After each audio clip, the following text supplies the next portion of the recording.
Chapter 2379. Little Hachi was extremely surprised. Her beautiful eyes widened slightly, and she almost suspected that she had misheard. However, Yan Qing's expression was as usual, and she really couldn't tell anything from it. If she hadn't heard it with her own ears, it was really hard to imagine that a person like him would actually say such things. As if sensing her gaze, Yan Qing turned his eyes slightly and looked over. The two of them looked at each other, and little Hachi's heart instantly tightened. It was probably because this scene was too overwhelming that they were at a loss of what to do. That was why they were acting this way. Fortunately, Yan Qing quickly looked away. The subtle sense of oppression instantly disappeared. After listening to Yan Qing's answer, Biyao reluctantly nodded his head in satisfaction. That's more like it. Then, he looked at little Hachi and reminded her. Little Hachi, in the future, you and Yan Qing. Little Hachi glanced at him sadly and said faintly, "Fifth brother, you can leave if you're done." Biyao shuddered and coughed. "Cough, in that case, I won't say anything more. You can do as you see fit." After saying that, he was finally willing to leave. Aunt 11 tugged at Aunt 12. "Sister, let's go." Aunt 12 was still a little hesitant, but Sister 8 and Sister 8's husband must have something to say.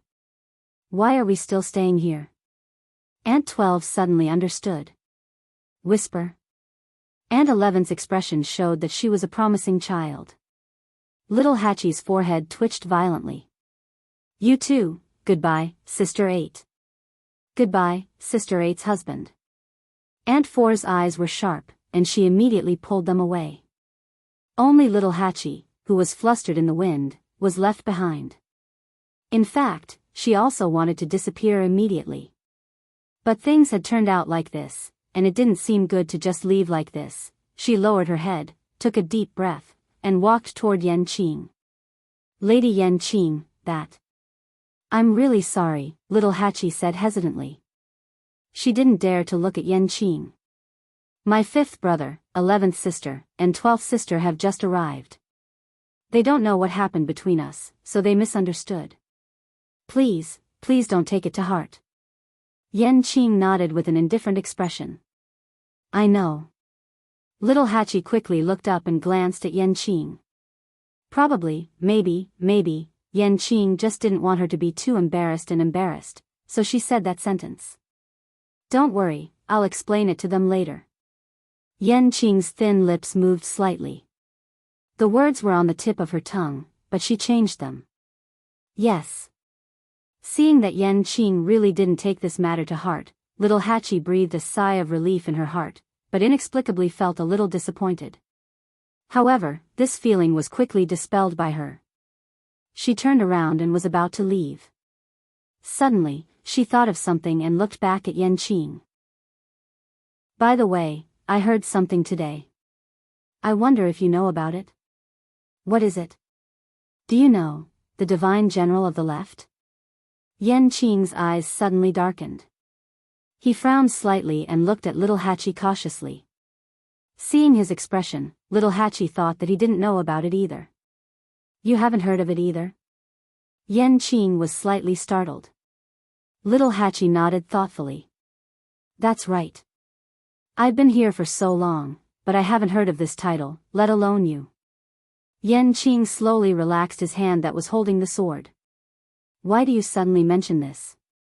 Little Hachi shrugged. "Because you have the same name as the divine general of the left. Because of this today, Xu Jing deliberately made trouble for me." Yan Qing frowned. "Did she make things difficult for you?" Little Hachi's red lips curled up. She winked at him and said with a smile.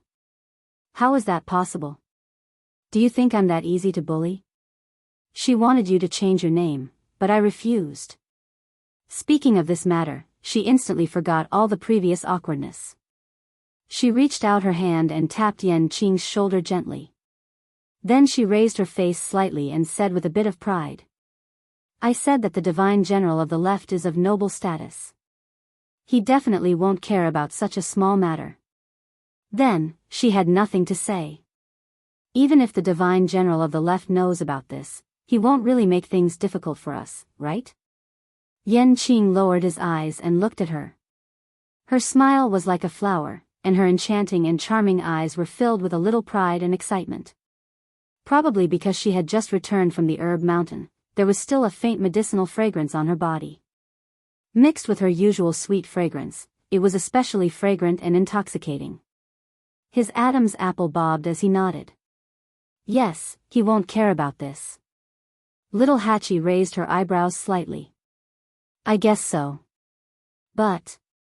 Yan Qing thought that she was going to leave, but he saw her holding her chin with one hand and looking at him thoughtfully. His heart skipped a beat. But, Lord Yan Qing, I think there's something I still need to tell you. Little Hachi said after some consideration. It's what you said just now. You'd better not tell anyone. Yan Qing was slightly startled. What? What you said to my fifth brother just now. Little Hachi snorted softly. Since you've helped me a lot, I'll remind you. Although I asked you for help before, you don't have to do so in front of my fifth brother. What if the girl you like hears it in the future and is unhappy? Yan Qing pursed his thin lips slightly. Why would she be unhappy? Little Hachi rolled her eyes at him. Of course it's because you can only say this to the person you like. Yan Qing was silent for a moment and nodded. I see. Yu Qian came to the door of a courtyard. It was as quiet as ever. He frowned slightly and said, First Oracle, Shengguan, you went to the abandoned garden today. After a moment, an indifferent and low voice came from inside. She didn't go in. Yu Qian's heart skipped a beat.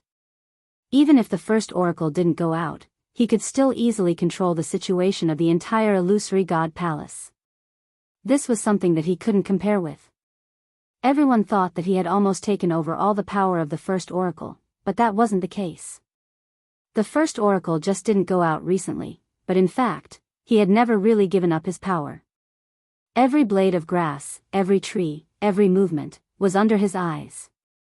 After a pause, Yu Qian said again, although she didn't go in, the abandoned garden is actually quite far from where she lives, and the path in the middle is complicated. Logically speaking, it's unlikely that she would go there by herself. What are you trying to say? I suspect that someone deliberately lured her there. Who?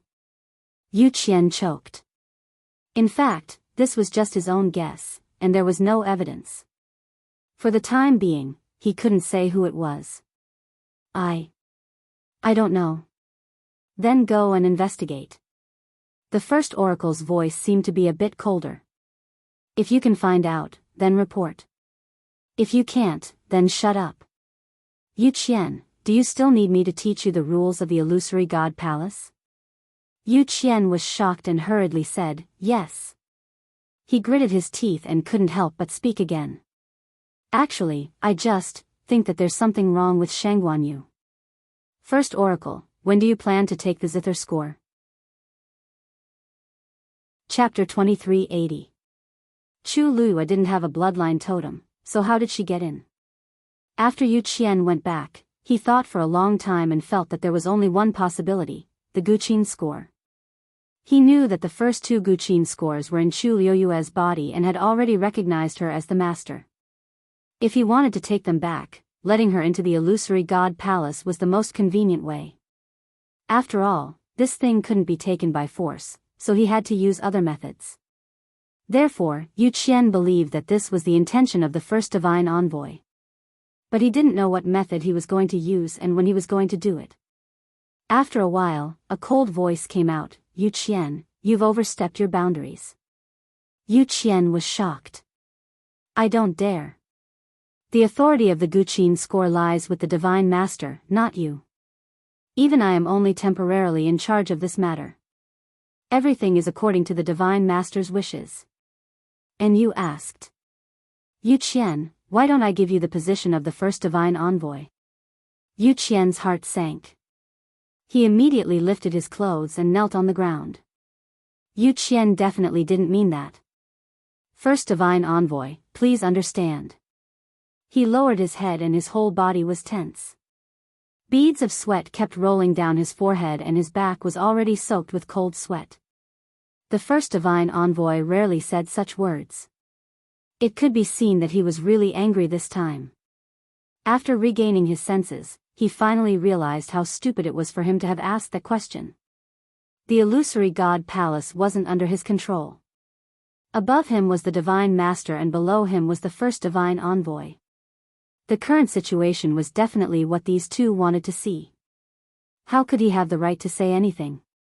It was just that for a long time, all the big and small affairs of the illusory god palace were handed over to him to deal with.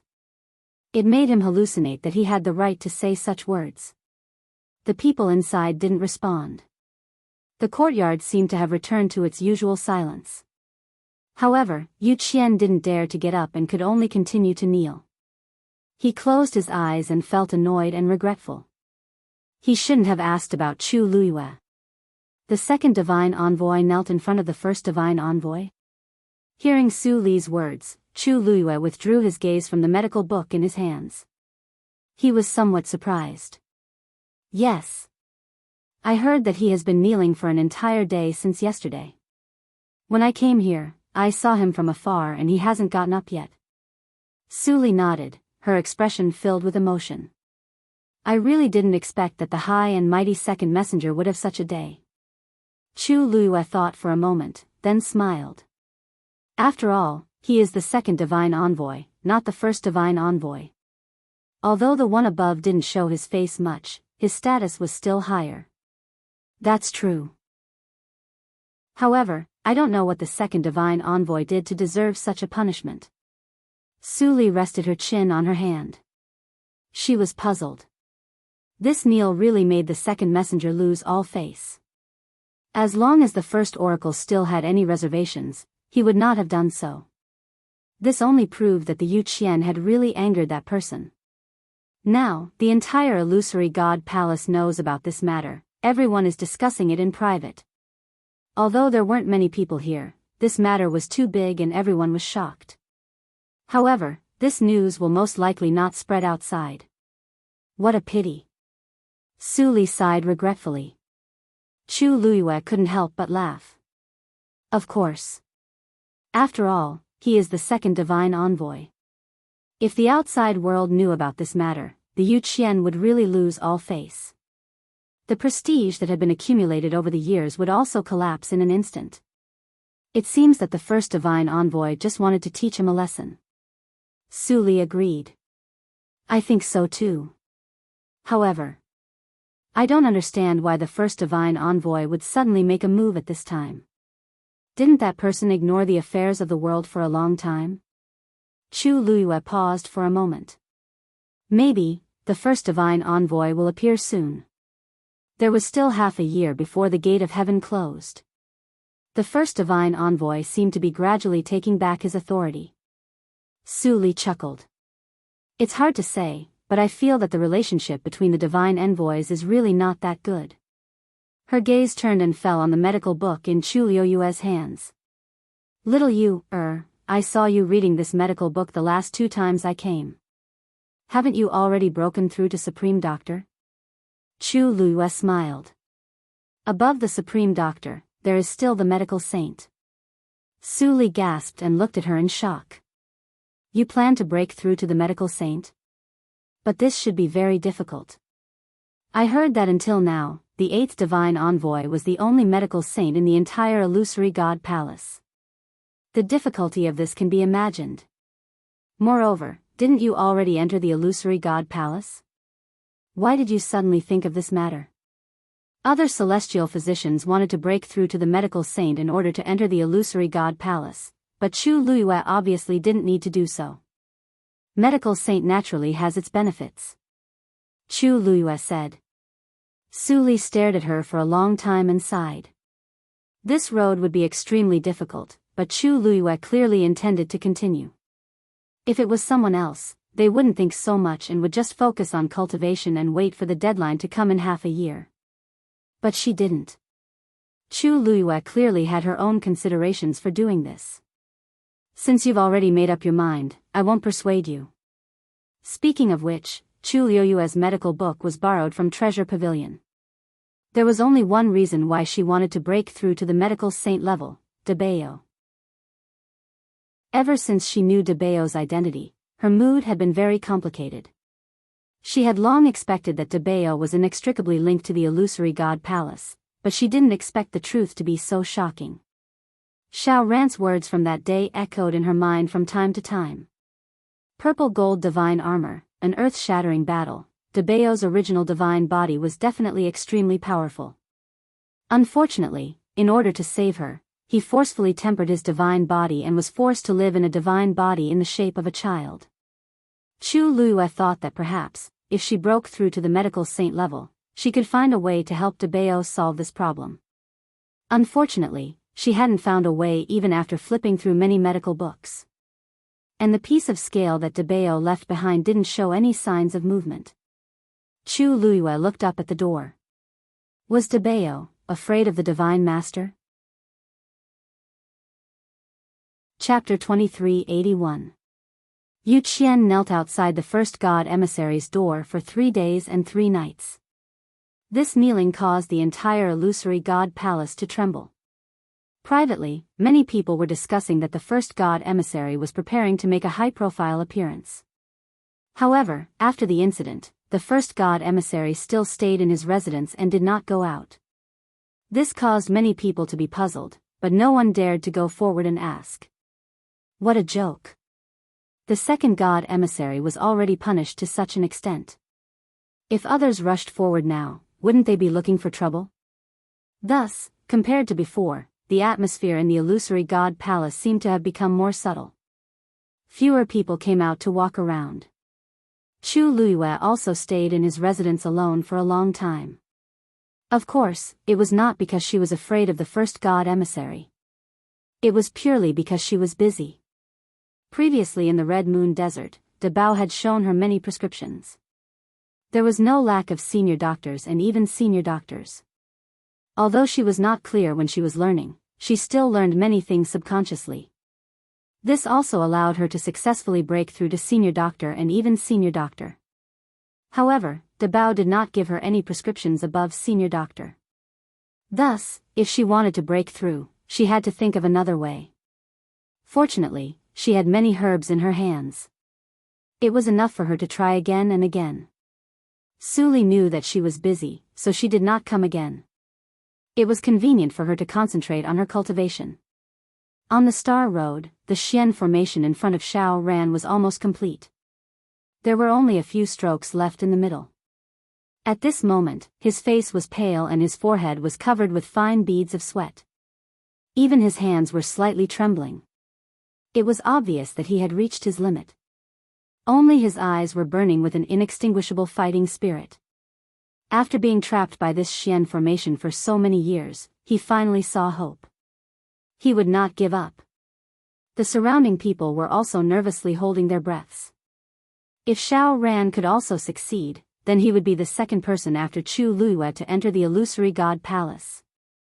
At that time, there was no need to talk about envy and jealousy.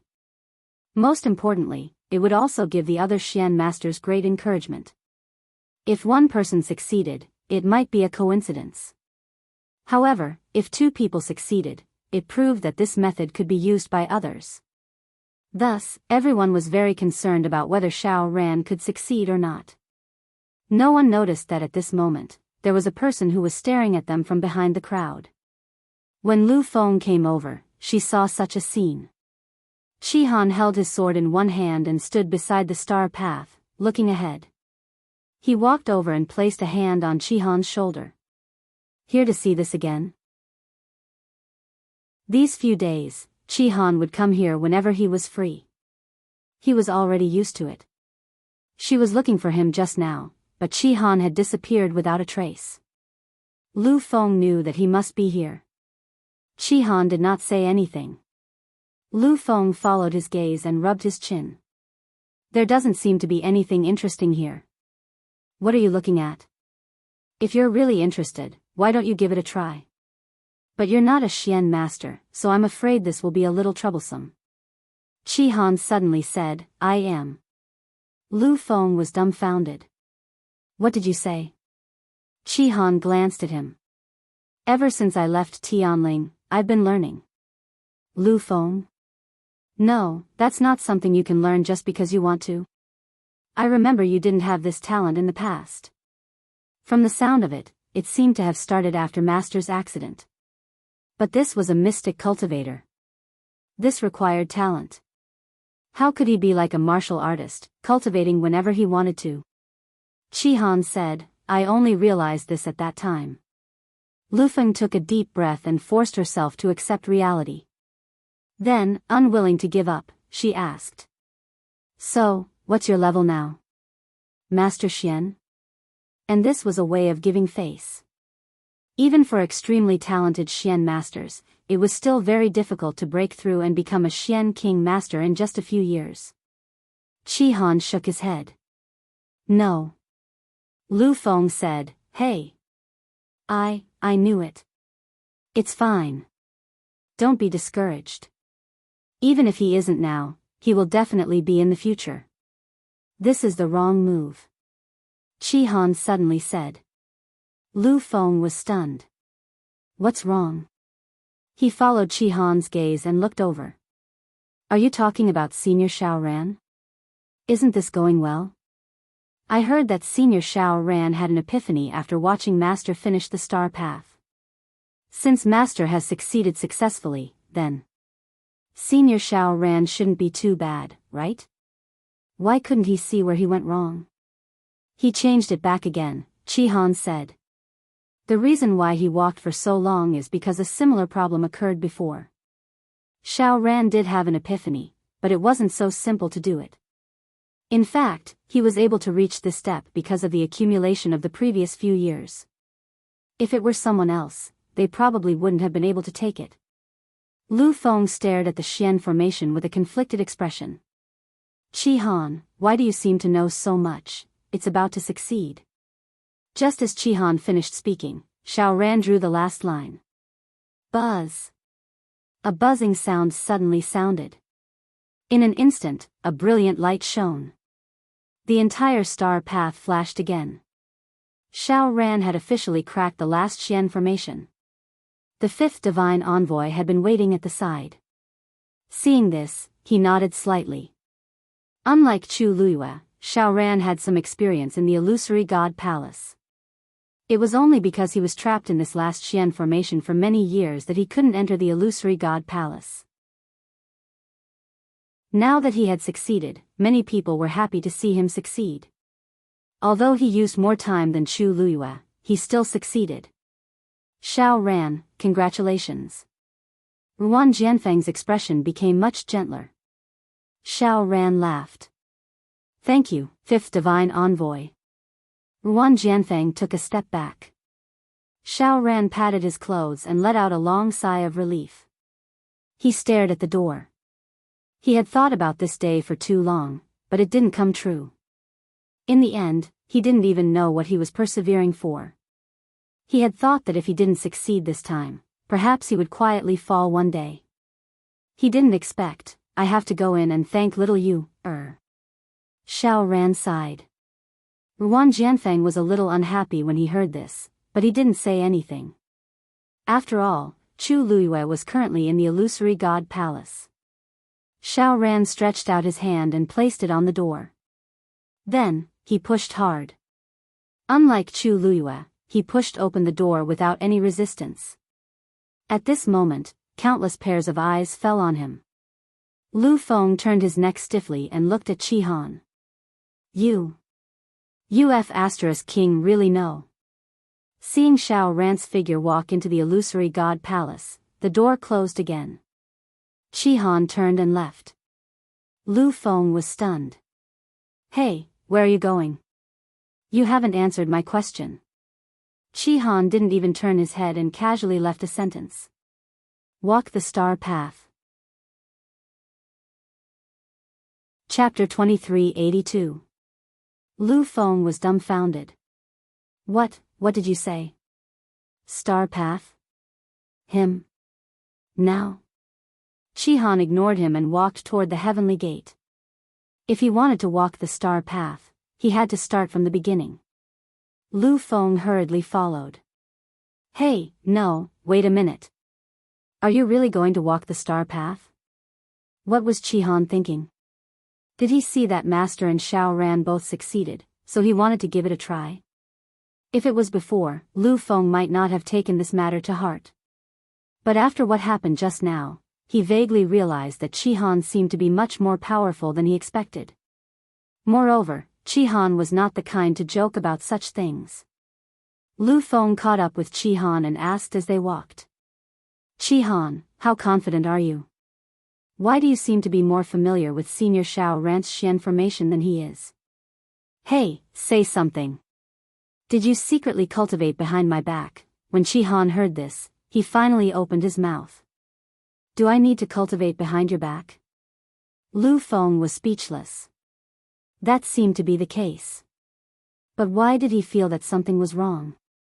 He said sourly. We clearly became gods together, and now you want to walk the star path. He felt like he had been cheated. Chi-Han could not be bothered with him. Lu Feng was the same age as him, so they naturally had more freedom when it came to interacting with each other. When they arrived at the heavenly gate, the two found that there was actually an acquaintance here. Wu Yao. He was standing there with his arms crossed, deep in thought. Fifth brother. Lu Feng called out. Wu Yao turned around. Yo, why are you two here too? Lu Feng spread his hands helplessly.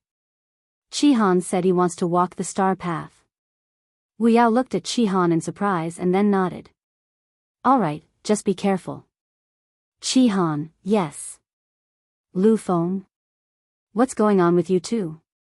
Can you show a little bit of attention to the star path?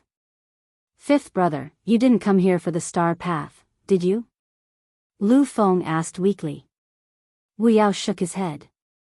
No, I'm here to see the heavenly gate. Lu Feng was speechless. Fine, I knew I shouldn't have asked. What was so good about the heavenly gates? Even the 11 divine envoys who were in charge of guarding the heavenly gate weren't that attentive, right? Lu Feng felt that she should find something to do. Otherwise, it would seem that she had nothing to do. Just as he was pondering this question carefully, Chi-Han had already stepped onto the star path. Wang! A silver light spot instantly lit up under his feet, the first Xian King Division star formation, broken. Lu Feng was terrified. Didn't you just say that you're not a Xian King master? Chi-Han continued to move forward expressionlessly. I am indeed not a Xian King master. I am a Grand Xian King teacher. Inside the room, a medicinal cauldron was placed in the middle of the room. A cluster of flames was burning quietly within. A rich medicinal fragrance gradually spread out from within. At a certain moment, Jian Fengqi finally made his move and slapped the cauldron with his palm. Condense. Bang! Several medicinal pills shot out from the flames in an instant. Jian Fengqi was already prepared. He grabbed the jade box beside him and put all the pills into it. Click. The box closed instantly. Jian Fengqi glanced at it and nodded in satisfaction. Phew, I'm finally done. These were the pills that he promised to give to Ant 11 and Ant 12. He walked over and put away the medicinal cauldron. Seeing the charred mark on the ground, he could not help but sigh. This was a mark that he accidentally left behind when he tried to break through to Master Doctor. At that time, who would have thought that the days after breaking through to Master Doctor would be like this? Jian Fengqi silently felt sorry for himself. Was it easy to get a wife these days? He weighed the jade box in his hand and planned to go out. When he reached the door, he had just placed one hand on the door when he suddenly realized that something was wrong. He immediately moved his feet. Bang! Mu Hongyu fell from the void and crashed into something. It didn't seem to hurt. She was stunned for a moment. Then, she smelled a faint medicinal fragrance. A low laugh came from above. This time, I didn't do anything. You crashed into it yourself. Mu Hongyu immediately looked up. Jian Fengqi? Why is it you again? Jian Fengqi was very innocent. This is my room. Mu Hongyu looked around and found that this was indeed his territory. At this moment, he was standing in front of her with his back against the door. His hands were raised high, and one of them was holding a jade box. It seemed that she really came here on her own. Mu Hongyu coughed awkwardly and immediately took 2 steps back. Jian Fengqi then saw that there was a pool of blood on her shoulder. His expression changed. "What's with your injury?" Mu Hongyu tilted her shoulder and said vaguely, "It's nothing, just a small injury." How could it be nothing? Jian Fengqi knew that she was trying to break through to Mahayana realm recently. She was constantly traveling through various spaces and would indeed be injured from time to time. But those were at most bumps and bruises. She had never seen blood. But this time, the situation was obviously different. Mu Hongyu looked away guiltily. "It's really nothing. I still have something to do. I'll leave first." With that, she was about to leave. Jian Fengqi took a step forward and blocked her way. "What's going on?" He had always been carefree and unrestrained, and there was always a smile on his lips. This was the first time he had such an attitude. Mu Hongyu's eyes flashed with a hint of hesitation. Jian Fengqi raised his eyebrows slightly. "You don't want to say? Then I'll go and ask Lu Yu." Mu Hongyu hurriedly grabbed his arm. "Don't go." Jian Fengqi's heart skipped a beat, but when he saw that the blood on her shoulder was still spreading, his expression turned colder. Without any explanation, he grabbed Mu Hongyu's wrist and checked the condition of her body. After confirming that she was fine internally and had indeed only suffered a flesh wound, his expression relaxed. But with Mu Hongyu's physique, it was obviously not easy to leave such a wound on her body. He handed over a jade bottle. "Do you want to deal with it yourself, or do you want me to help you?" Mu Hongyu hurriedly took it. "I'll do it myself." Jian Fengqi lowered his head and looked at her. Suddenly, he chuckled. "With that contract, even if I insist on helping you, you should listen to me." Mu Hongyu glared at him. "What, you want to force me?" Jian Fengqi's lips curled into an evil smile. He leaned over slightly and whispered, "Don't worry, I'm not willing to do that." The two of them were very close to each other. When he spoke, she could feel his warm breath gently. She could even hear his breathing. She was about to speak when she saw a faint luster in his shimmering peach blossom eyes. It was rare for him to be so serious. She blushed slightly and swallowed the rest of her words. She only lowered her head and muttered, "What are you talking about?" Jian Fengqi raised his eyebrows. Mu Hongyu waved at him. "I want to change the dressing. You go out first." Chapter 2383. Jian Fengqi raised his hand to cover his eyes. "I promise I won't look." Mu Hongyu didn't believe him and stared at him suspiciously. Jian Fengqi's lips curled up. "Don't worry, I'll only look if you let me." Mu Hongyu snorted, turned around, took off her clothes, and applied medicine on her wound. Jian Fengqi really waited at the side. After Mu Hongyu finished treating her wound, she said, "It's done." Jian Fengqi put his hand down, and his gaze swept past her shoulders before he said, "Now you can tell me, right?" Mu Hongyu paused and said, "It's not a big deal. I just wanted to try entering the illusionary God's sea directly, but I didn't succeed. I was squeezed by the chaotic space below and became like this." Jian Fengqi frowned slightly. "You haven't reached the Mahayana realm yet. It's too risky." Mu Hongyu shrunk her neck. "I was just trying, but it's not all for nothing. At least I know where to avoid next time." Jian Fengqi stared at her cautiously. "No, with your current strength, you shouldn't be injured like this." "You." Mu Hongyu didn't expect Jian Fengqi to know so much about this matter, so she had to admit honestly, "Ahem, I was in a hurry when I left and didn't take care of it, so this happened." Jian Fengqi raised his eyebrows and asked, "Why are you in such a hurry?" Mu Hongyu spread her hands. "Someone suddenly went over. How can I not be anxious? If I walked any slower, it would have been discovered." "Who?" "This." I'm not sure. Mu Hongyu bit her lip and murmured uncertainly, I think it's the first divine envoy, but I don't think so. Jian Fengqi said seriously, at this moment, who else can enter and exit the illusionary god sea at will other than him? Basically, it was the first divine envoy. Mu Hongyu shook her head. But that person. I feel a little familiar. I feel like I've seen him somewhere before. But I was running so fast that I didn't have time to think about it. Familiar? I heard that the first divine envoy rarely leaves the illusory shrine. Even the other divine envoys have a hard time meeting him. Why do you feel that he's familiar? Jian Fengqi was puzzled. Mu Hongyu paused for a while and sighed. Sigh, if you were there at that time, you would know why I said that. It's really, she rubbed her temples in annoyance. Jian Fengqi's heart skipped a beat. You mean? You think it's someone I know? Mu Hongyu nodded affirmatively. Yes. At this time, Xiaoran finally successfully entered the illusory god palace.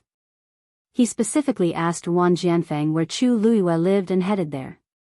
When they arrived, Chu Luiyue was sitting in the courtyard, picking out medicinal herbs. Little you, Xiaoran happily greeted Chu Luiyue. Chu Luiyue looked up and instantly smiled when she saw that it was him. Senior Xiaoran, congratulations. There was no surprise on her face. Obviously, she had expected Xiaoran to come in. As she spoke, she walked over to open the door. Xiaoran laughed. I'm here to thank you. If it weren't for you, I don't know how long I would have to wait to crack the last Xian formation. Chu Liuyue's eyes curved as she invited Xiaoran to sit. You're too polite. In fact, it's mainly because of you. Otherwise, why would so many people be watching and why would you be the only one to come in? Xiaoran just needed a little inspiration and she just happened to be there. Originally, walking the Star Road and entering the illusory god palace was her original plan. It was purely an accident that she could help Xiaoran. She didn't want to take credit for it. However, Xiaoran was still very grateful to her and smiled. No matter what, I owe you a favor. Seeing his persistence, Chu Luiyue pursed her lips and smiled. She didn't refuse anymore. Xiaoran looked at the various medicinal herbs in the courtyard and asked curiously. Are you refining pills? Yes. An all-rounder is indeed different from us, Xiaoran sighed with emotion. She just entered the illusory god palace and started refining pills. The key point was that she was already a supreme doctor. People really couldn't be compared to each other. I'm just refining for fun. Chu Luiyue smiled. Our 11th and 12th aunt like these things very much, so I wanted to prepare some for them as snacks. Xiaoran, there was too much information in one sentence and he didn't know how to respond. After a long time, he said sincerely. Little you, you're already very powerful, but your subordinates aren't weak either. Although they were the same as Chu Luiyue and didn't have a bloodline totem, they had already won against many people in the current situation. It really made people sigh. Maybe after a while, they will also have people coming in. Chu Luiyue smiled but didn't say anything. The 13 you guard each had their own abilities. Whether they could enter or not depended on themselves. After she finished processing the last few herbs in her hands, Chu Luiyue asked in a seemingly casual manner. Oh right, Senior Xiaoran, there are a few forbidden areas in the illusory god palace. You must be careful. Don't be like me and almost accidentally barged in. Xiaoran said. Of course I know, what? You said you almost barged in?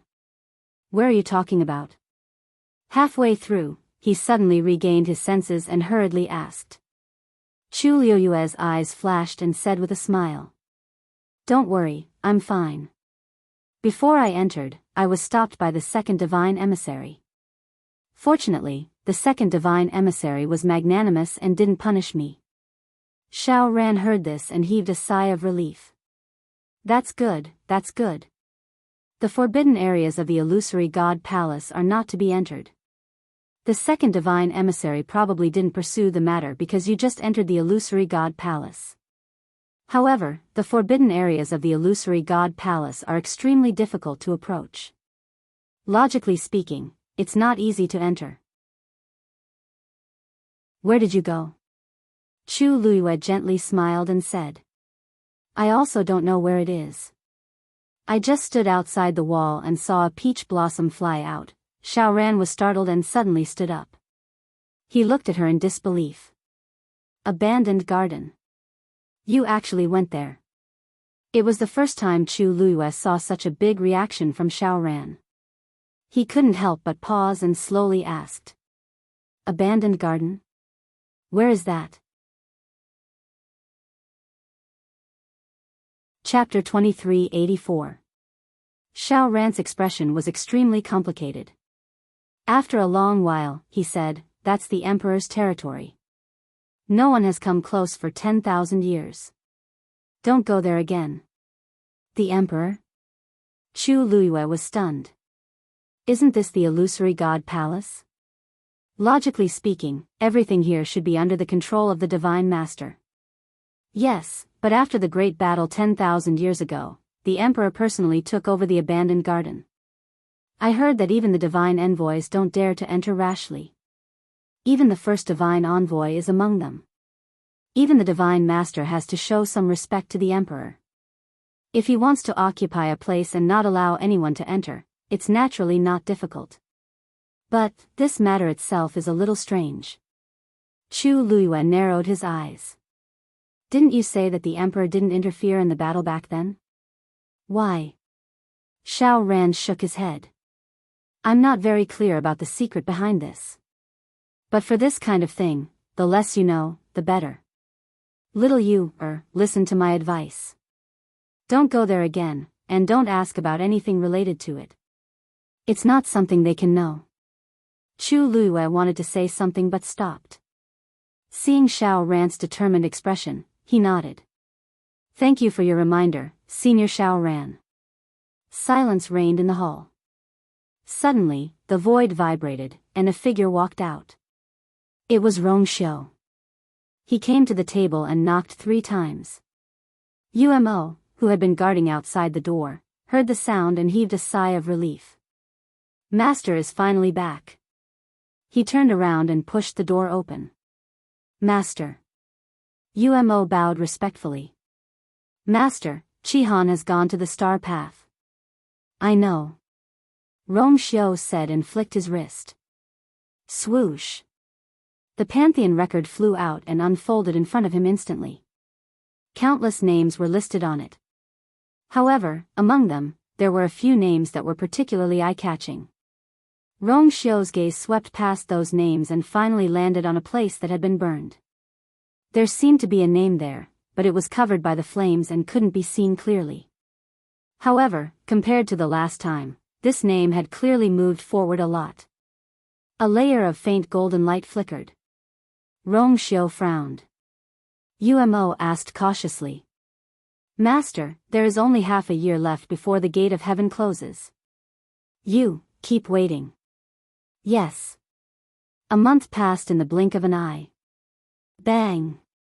A muffled sound came from the heavenly square cauldron. Flames suddenly rose from within before they were quickly extinguished. The pill that was about to take shape was thus charred black. A faint burnt smell filled the air. Chu Luiyue frowned slightly. Failure. It was still failure. She couldn't even remember how many times this had happened. It was indeed not that easy to become a medical saint. Little you, Su Li's voice came from outside, with a hint of excitement and agitation. Chu Luiyue put away the heavenly square cauldron and walked out the door. Mr. Su, what's wrong? Su Li hurried over and was about to speak when she suddenly smelled a faint burnt smell from the room. You're still refining pills? Chu Luiyue nodded and smiled helplessly. And I failed again. Su Li comforted her. You just became a medical master not long ago. How can you become a medical saint so quickly? If it's really that easy, I think all the celestial physicians out there might as well give up on their lives. Don't worry, I know this. Chu Luiyue wasn't someone who was eager for quick success. She knew very well how difficult it was to take this step. So even though she kept failing, her mentality was still relatively stable. What's wrong today? Why are you so happy? Su Li was a little surprised. You still don't know? Well, you've been busy refining pills recently. You don't have much time and energy to care about the outside world. Chu Luiyue saw the undisguised joy and excitement in her eyes and brows and smiled. What's wrong? Su Li took a deep breath and calmed down. Qi Han.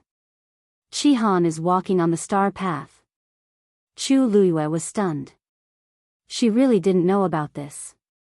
Little you, do you know where he is now? Looking at Su Li's expression, Chu Luiyue guessed. Has he finished walking on the Xian formation of the Xian King division? Su Li shook her head and said word by word. Great Grandmaster. He just cracked the last Xian formation of the Great Xian King division. Chu Luiyue was really shocked. Really? Of course it's true. Now, everyone knows about this except for you. Qi Han was Chu Luiyue's subordinate. Just by using this identity to walk on the star path, it was enough to attract attention. But Qi Han's performance was very outstanding. No, outstanding was no longer enough to describe it. It was simply shocking. His speed is only slightly slower than yours back then. Su Li sighed with emotion. Now many people are betting whether he will continue or not. If he walked any further, he would be a great grandmaster. Just as she finished speaking, a sound came from afar. Qi. Resplendent light soared into the sky and quickly bloomed into an extremely complicated Xian formation. Chu Luiyue and Su Li looked over at the same time. A great grandmaster Xian formation. The courtyard fell into a short period of dead silence. After a while, Su Li finally couldn't help but mutter, he actually succeeded. How long had it been? She looked at Chu Luiyue with unconcealable shock. Little you, your subordinates, are all so powerful? How could Chu Luiyue not be shocked? Actually, Qi Han had never displayed his talent as a Xian master before. She only found out when she accidentally heard Sini mention that Qi Han seemed to be interested in Xian formations and borrowed some Xian formation diagrams from her. But even so, she didn't take this matter to heart. Who knew that today, he had actually become a great grandmaster? At this moment, the onlookers on both sides of the Star Road were also shocked by Qi Han's actions. Originally, after Xiao Ran entered the illusory god palace, they all went back. Who knew that not long after, they heard that Qi Han was walking on the Star Road again and that it was extremely smooth. More people came to watch. It was only now that Qi Han had stepped into the great grandmaster realm that everyone was stunned.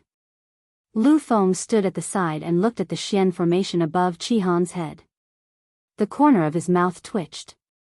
Then, he looked at Qi Han and gritted his teeth. Qi Han. Didn't you say that you were a great grandmaster Xian? What was with this great grandmaster Xian formation? Qi Han's face was expressionless as usual. I also just broke through, so I didn't lie to you. Lu Feng was speechless. Listen, is this human language? Many people in the crowd sucked in a cold breath. Then, someone whispered. Why is this Qi Han the same as his master? Chu Luiyue said the same thing back then. She still remembered that countless people were defeated by her words. She never expected that there would be another Qi Han. Chapter 2385. He thought that Chu Luiyue was enough to make people envious, jealous, and hateful. But now, even her subordinate was so heaven-defying. He really couldn't live like this. Even Lu Feng couldn't help but twitch his mouth. He wanted to slap himself. Who told you to talk too much? Who told you to ask? He broke through to the great grandmaster so easily. What about me? Lu Feng was very sad. Wasn't it fun to be a god together? But Qi Han turned out to be a great grandmaster. How could he bear it? Lu Feng wanted to run away. But after thinking about it, he gritted his teeth and stayed. He was also very curious whether Chi-Han could succeed. Chi-Han retracted his gaze, turned a deaf ear to the various gazes and discussions around him, and continued forward. On the other side, little Hachi was strolling around the herb mountain. Hearing the commotion, she raised her eyes and looked in that direction. Her red lips curled into a mischievous smile. Seventh brother really hid his strength well. In the blink of an eye, he became a great grandmaster. If he could really complete the star path, then wouldn't seventh brother be able to enter the palace of the illusory god? One had to know that no one in the 13 you had entered yet. Thinking of this, little Hachi quickened her movements. Although she was lazy, she was still very clear-headed when it came to critical situations. Why is there so little fuyu grass here? Little Hachi frowned slightly. Although this item was not considered rare, it was still considered quite precious because it was required by many senior doctor-level pills. She didn't expect there to be only a little left here. Looking at the small tuft of fuyu grass that was only an inch long, little Hachi shrugged. She couldn't take it all away with this little bit. Besides, this age wasn't enough. She tapped her chin, and her eyes suddenly lit up. Right, the last time she came here with Jian Fengqi, there seemed to be a large patch of fuyu grass behind that short mountain. Maybe she could get some back there. Thinking of this, little Hachi immediately went there. Little Hachi was very fast. In less than an hour, she arrived at that place again. Her figure was as light as a butterfly as she traversed through the forest. This time, she had experience. She first stood at a certain spot and looked ahead. There doesn't seem to be anyone here today. For some reason, Xu Jing had been coming to Herb Mountain less often recently. Out of sight, out of mind, little Hachi was quite relaxed during this period of time. After all, no one would be in a good mood if they met someone who always wanted to target them. After confirming that Xu Jing wasn't around, 80 felt much more at ease. He lifted his feet and walked forward. Suddenly, an obstructive force came and stopped her. Little Hachi stopped what she was doing. Then, she saw a light green barrier slowly forming in front of her. It was the one who had appeared before. The power that little Hachi felt just now also came from this. It was just past noon, and the sun was shining brightly. The stream was sparkling, and the wind blew past, causing large patches of lush vegetation to sway. There seemed to be lines on the light green barrier that were faintly discernible. At a glance, it was very magnificent and beautiful. This barrier. Little Hachi was delighted when she saw it. She subconsciously reached out her hand and touched the barrier. Buzz, a faint buzzing sound came from it, but it quickly dissipated in the wind. Little Hachi widened her beautiful eyes slightly. That was because, after the initial obstruction, her hand smoothly passed through the barrier. Her slender and fair hand passed through the light green barrier silently, as if she had reached into a pool of clear water. It was clear, transparent, and cool. She blinked and waved her hand gently. The faintly discernible fragments of light on the barrier swayed along with it. It was a beautiful sight. Little Hachi was pleasantly surprised. Why didn't she realize that this barrier was so, she thought for a while and realized that she could not think of a suitable word to describe this feeling. Everything that happened here last time was still vivid in her mind. She remembered clearly that this barrier did not belong to Xu Jing. She did not even have half of her control over it. At that time, little Hachi only thought that it was very funny. She did not expect that the barrier would be so friendly to her now. Little Hachi's heart moved. She reached out both hands and peeled the barrier from the middle. The barrier flowed quietly to both sides like water. An entrance appeared in front of little Hachi. Little Hachi was surprised. She took half a step back, retracted her hand, and gently covered her mouth. The barrier in front of her returned to its original appearance in the blink of an eye, as if everything just now was just an illusion. But of course, it was not an illusion. Little Hachi hesitated for a moment. Finally, she opened the barrier again and stepped in. Then, she turned around to take a look. The barrier had reassembled and quickly disappeared. However, little Hachi knew that the barrier was still there. She recalled the patterns on it just now, and a hint of suspicion flashed across her eyes.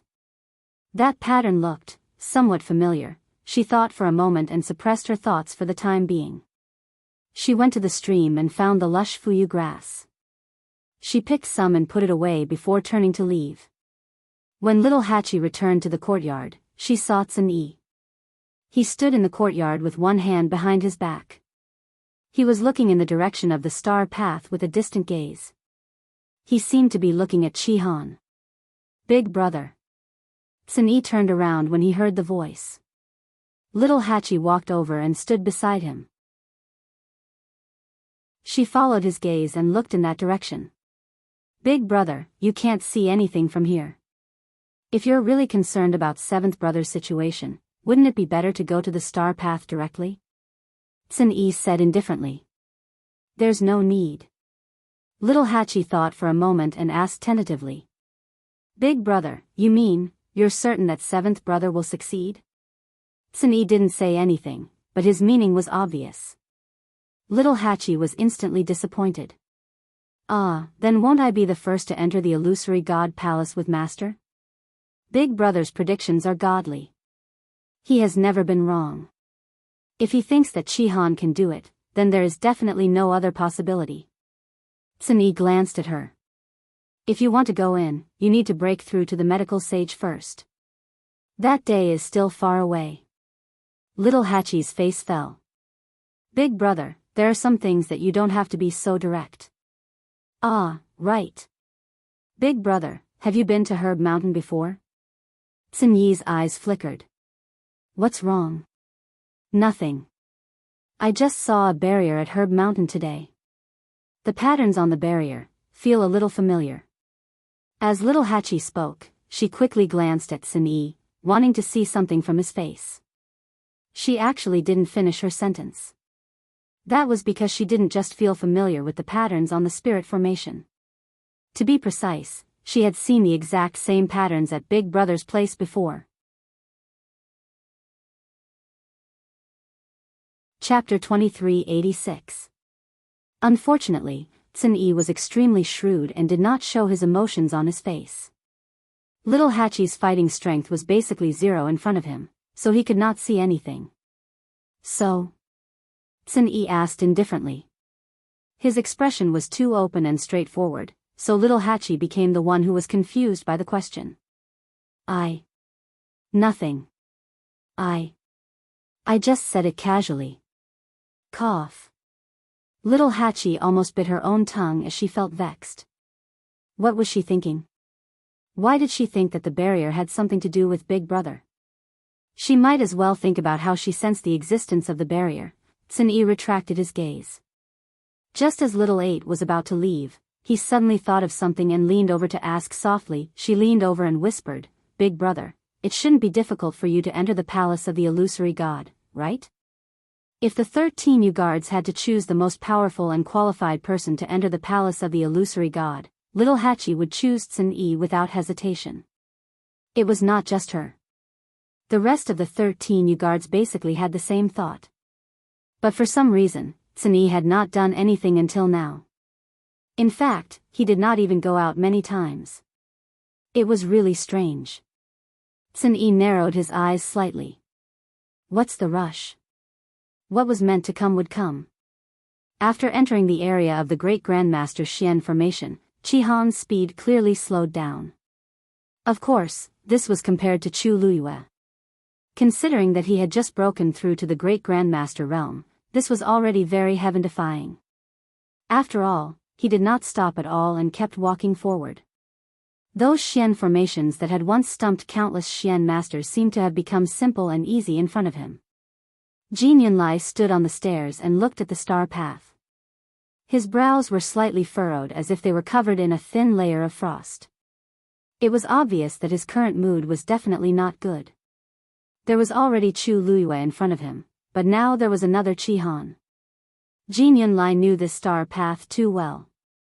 According to Chi-han's current performance, it wouldn't take long for him to finish the star path and arrive at the palace of the illusory god. For 10,000 years, Jin Yunlai had thought of countless methods, hoping that someone would be able to do this. But without exception, all of them failed. Even Mu Yafeng, whom he had once thought the most highly of, was the same. In order to let Mu Yafeng succeed, he did not hesitate to use some private means, but the final result was still very disappointing. Even he himself was severely punished for this matter. However, he had never expected that in such a short period of time, Chu Luyue and Xiao Ran would succeed one after another. It looked like there would be another 7 colds. If he had known earlier, why would he have chosen Mu Yafeng? However, it was too late to say anything now. Furthermore, the existence of Chu Luyue and Qi Han would only remind him of the wrong choice he had made back then. Treasure Pavilion. Yu was standing behind the counter, checking the account books. Recently, the illusory god palace was very lively, so this place was naturally much more deserted. However, Qi didn't mind it too much. Instead, he enjoyed this rare moment of leisure. At this moment, the sound of footsteps was heard. Ming Shu did not even raise his head. "Sorry, we're closed for the day. Please go back, sir." A voice came from outside the door. "Sir Yu, I'm not here to buy anything." Hearing this voice, Ming Shu's heart skipped a beat, and he immediately looked up. When he saw the person's appearance, his pupils suddenly shrank. "Why are you here?" Chapter 2387. The person who came was a young man who looked to be in his late 20s. His appearance was ordinary and could at most be considered decent. However, his temperament was outstanding. He was dressed in a grayish-blue brocade robe and had broad shoulders and a narrow waist. He had a faint scholarly air about him. When he heard Yu's reply, he laughed. "Lord Yu doesn't seem to welcome me?" Yu chuckled and put away the account book. The corners of his mouth curved into a perfect and polite smile. "How can that be? My Zhenbao Pavilion naturally welcomes the arrival of the third divine envoy." Although he said that, he stood behind the counter and did not take half a step forward. The corners of his eyes and the tips of his eyebrows were cold and distant. There was not the slightest hint of welcome. However, Fan Yunxiao did not mind. To be precise, he did not mind. Zhenbao Pavilion's attitude towards him had always been like this. He had long been used to it. Fan Yunxiao walked in and looked around. "I didn't expect Zhenbao Pavilion to have such a deserted day." Ming Shu disagreed. "The star path is quite lively. Third divine envoy, why don't you go there and take a look?" Fan Yunxiao laughed. "That's not necessary. I came here today specifically for Zhenbao Pavilion. I wonder if the second master is upstairs?" Yu frowned. "Second master is not feeling well and is recuperating. If you have anything to say, third divine envoy, you can tell me." "It's the same." "Oh," Fan Yunxiao nodded in understanding. Then, she asked with some doubt, "I remember that second master's health has always been very good. Why did he fall ill when he came back this time? If I remember correctly, it has been half a year. Why hasn't second master improved? If it really doesn't work, I'll ask the eighth divine envoy to come over and take a look. Then there's no need to trouble yourself." Ming Shu chose to refuse without thinking. Xu Jing. If she came, he was afraid that second master would fall ill even if he was not sick. That person was not easy to deal with. They were used to not dealing with her. Second master is just tired. He just needs to rest well. There's no big problem. Third divine envoy, you don't have to be so worried. Ming Shu's attitude was resolute. Fan Yunxiao's expression faded. Even a fool could see that you did not welcome him. No matter what, he was still the third divine emissary. So, when others saw him, they had to be polite.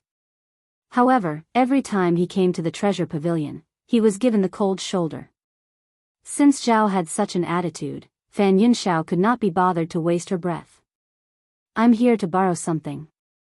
Ming Shu smiled. Third Divine Envoy, you have a noble status. What do you want? Why do you still want to borrow things from our treasure pavilion? Fan Yinxiao did not care about his tone and said, only the treasure pavilion has this item that I want to borrow. Ming Shu seemed to have thought of something as his eyes narrowed. Sure enough, Fan Yinxiao said, I want to borrow the treasure pavilion's account book. Ming Shu laughed out loud. Third messenger, I don't quite understand what you're saying. You're in charge of the internal accounts of the palace of the illusory god. It has nothing to do with my precious treasure pavilion, right? Asking for the account book as soon as he arrived, wasn't that too shameless? Fan Yinxiao said, the divine gate is about to close. The palace of the illusory god needs to settle the previous debts. You and I both know that the treasure pavilion's account book is the most complete.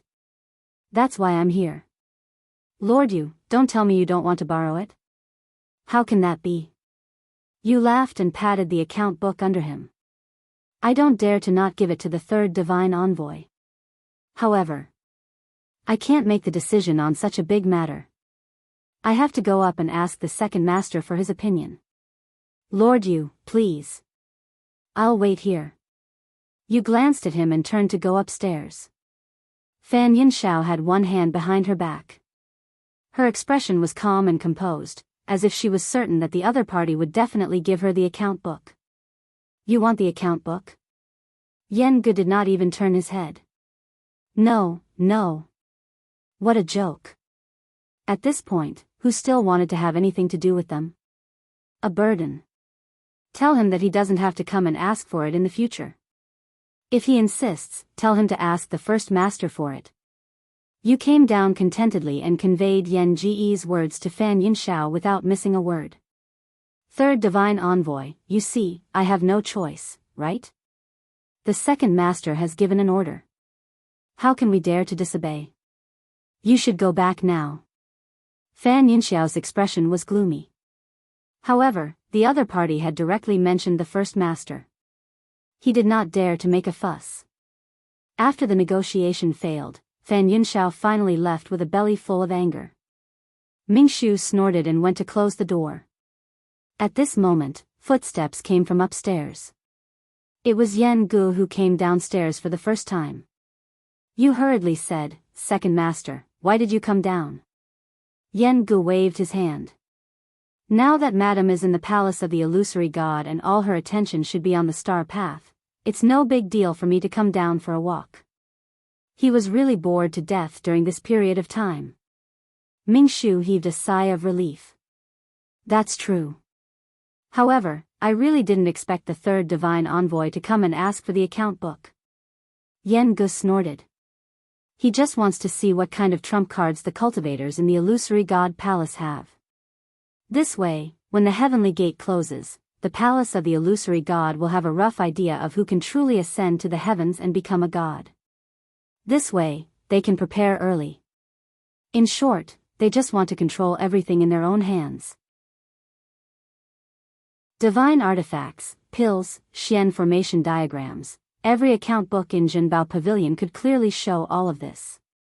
Of course, the palace of the illusory god wanted to take a look. Ming Shu nodded in understanding. I see. However, this Fan Yinxiao is also a little interesting. He wants other people's things so easily, heh. Yen Gu did not like this person to begin with. After today's incident, he was even more annoyed. If he comes again in the future, we will not meet him. Yes. Zhui answered and said, yes. Then, what if he insists on going upstairs? After all, he was the third divine envoy. If Fan Yinxiao was stubborn, it would not be easy for them to deal with him. Yen Gu raised his eyelids and sneered. Then ask him to leave. I want to see if he really dares to behave atrociously here. Not to mention Fan Yinxiao, even the two above him might not dare to do so. Yu's mouth twitched. Okay. Yen Gu came to the counter and sat down. He stretched his back. Bam! Another sound was heard. Needless to say, Chi Han must have deciphered another Grandmaster Xian formation. Hey! Listen, this commotion. How lively is the Star Road? Yan Ji's face was filled with envy and emotion. He also wanted to go out and take a look. You looked at his second master and felt a rare sense of sympathy. Second master, why don't you, bam. Clang. Before Ming Shu could finish speaking, a figure suddenly fell from the sky. Chapter 2388. Ming Shu's voice stopped abruptly. Yan Gu froze on the spot. Mu Hongyu rubbed her wrists. TSK. Why did I fail again? Suddenly, her eyes widened as she looked at Yan Gu in front of her in confusion. The two of them stared at each other and the surroundings fell into a dead silence. Yan Ji's body went numb and his mind went blank. Mu Hongyu. Why was he here? Mu Hongyu was also stunned. She rubbed her eyes hard, he was still there. Second Master Yan? Why are you here? Mu Hongyu asked in disbelief. Yan Ji's mind started to work furiously. Why was he here? Why was he here? As he was thinking, Mu Hongyu had already gotten up quickly and rushed over. She grabbed his face across the counter. It's true. She was so shocked that she lost her voice. Yan Gu. Yan Gu tried his best to remain calm and removed Mu Hongyu's hand. Miss Mu, you must have mistaken me for someone else. How do you know my surname is Mu? Yan Gu was so frustrated that he wanted to slap himself. The more anxious he was, the more he made a mistake. I've heard of you before. You were also the one who gave the Mahayana realm incantation, right? Yan Gu tried to make himself look more dignified and stood up to leave. Mu Hongyu's eyes flashed and she raised her voice. Second Master Yan, I haven't seen you for a few years. You seem to have become rounder. Yan Gu turned around in anger. Nonsense. Mu Hongyu spread her hands. You admit it? Yan Ji's forehead twitched. Careless. Careless. Mu Hongyu looked at him smugly. She had already said so much. Was he still not going to admit it? Yan Gu took a deep breath. Follow me up. With that, he gave Ming a look. Ming Shu immediately understood and carefully checked the shop again. After making sure that no one else was around, he nodded slightly. Mu Hongyu looked at Yan Gu and then at Ming. She suddenly realized something. Second Master Yan, you are. He was from Zhenbao Pavilion. Furthermore, it looks like his status is even higher than Lord Qi's. This treasure pavilion is yours. In an instant, Mu Hongyu understood many things. No wonder, no wonder. Wasn't this place also called Treasure Pavilion? Yan Gu pleaded for mercy. Young lady, lower your voice. I'm not deaf.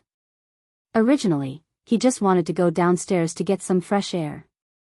Who knew that he would bump into Mu Hongyu? If it had been someone else, he might have been alerted. However, this person had to be Mu Hongyu.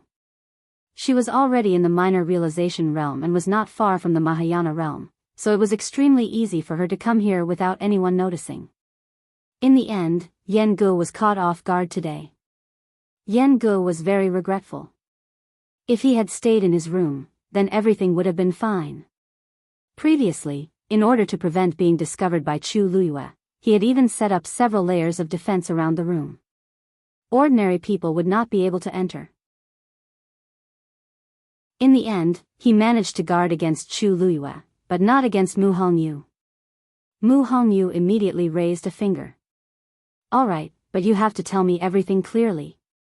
Yan Ji's head hurt as he turned and went upstairs. Mu Hongyu hurriedly followed him. Halfway through, she turned back to look at Zhao. These people. Had they already colluded with each other? Ming shuddered and immediately looked down, pretending to be dead. This was all Second Master's idea. It had nothing to do with him. Mu Hongyu snorted softly and looked at Yan Gu with a burning gaze. She had to get to the bottom of this today. From the first floor to the second floor, it only took a few breaths, but Yen Gu felt as if 2 holes were being burned in his back. He forced himself to support himself, walked to the door, and pushed it open. "Come in and talk." Behind him, Mu Hongyu's figure had already disappeared.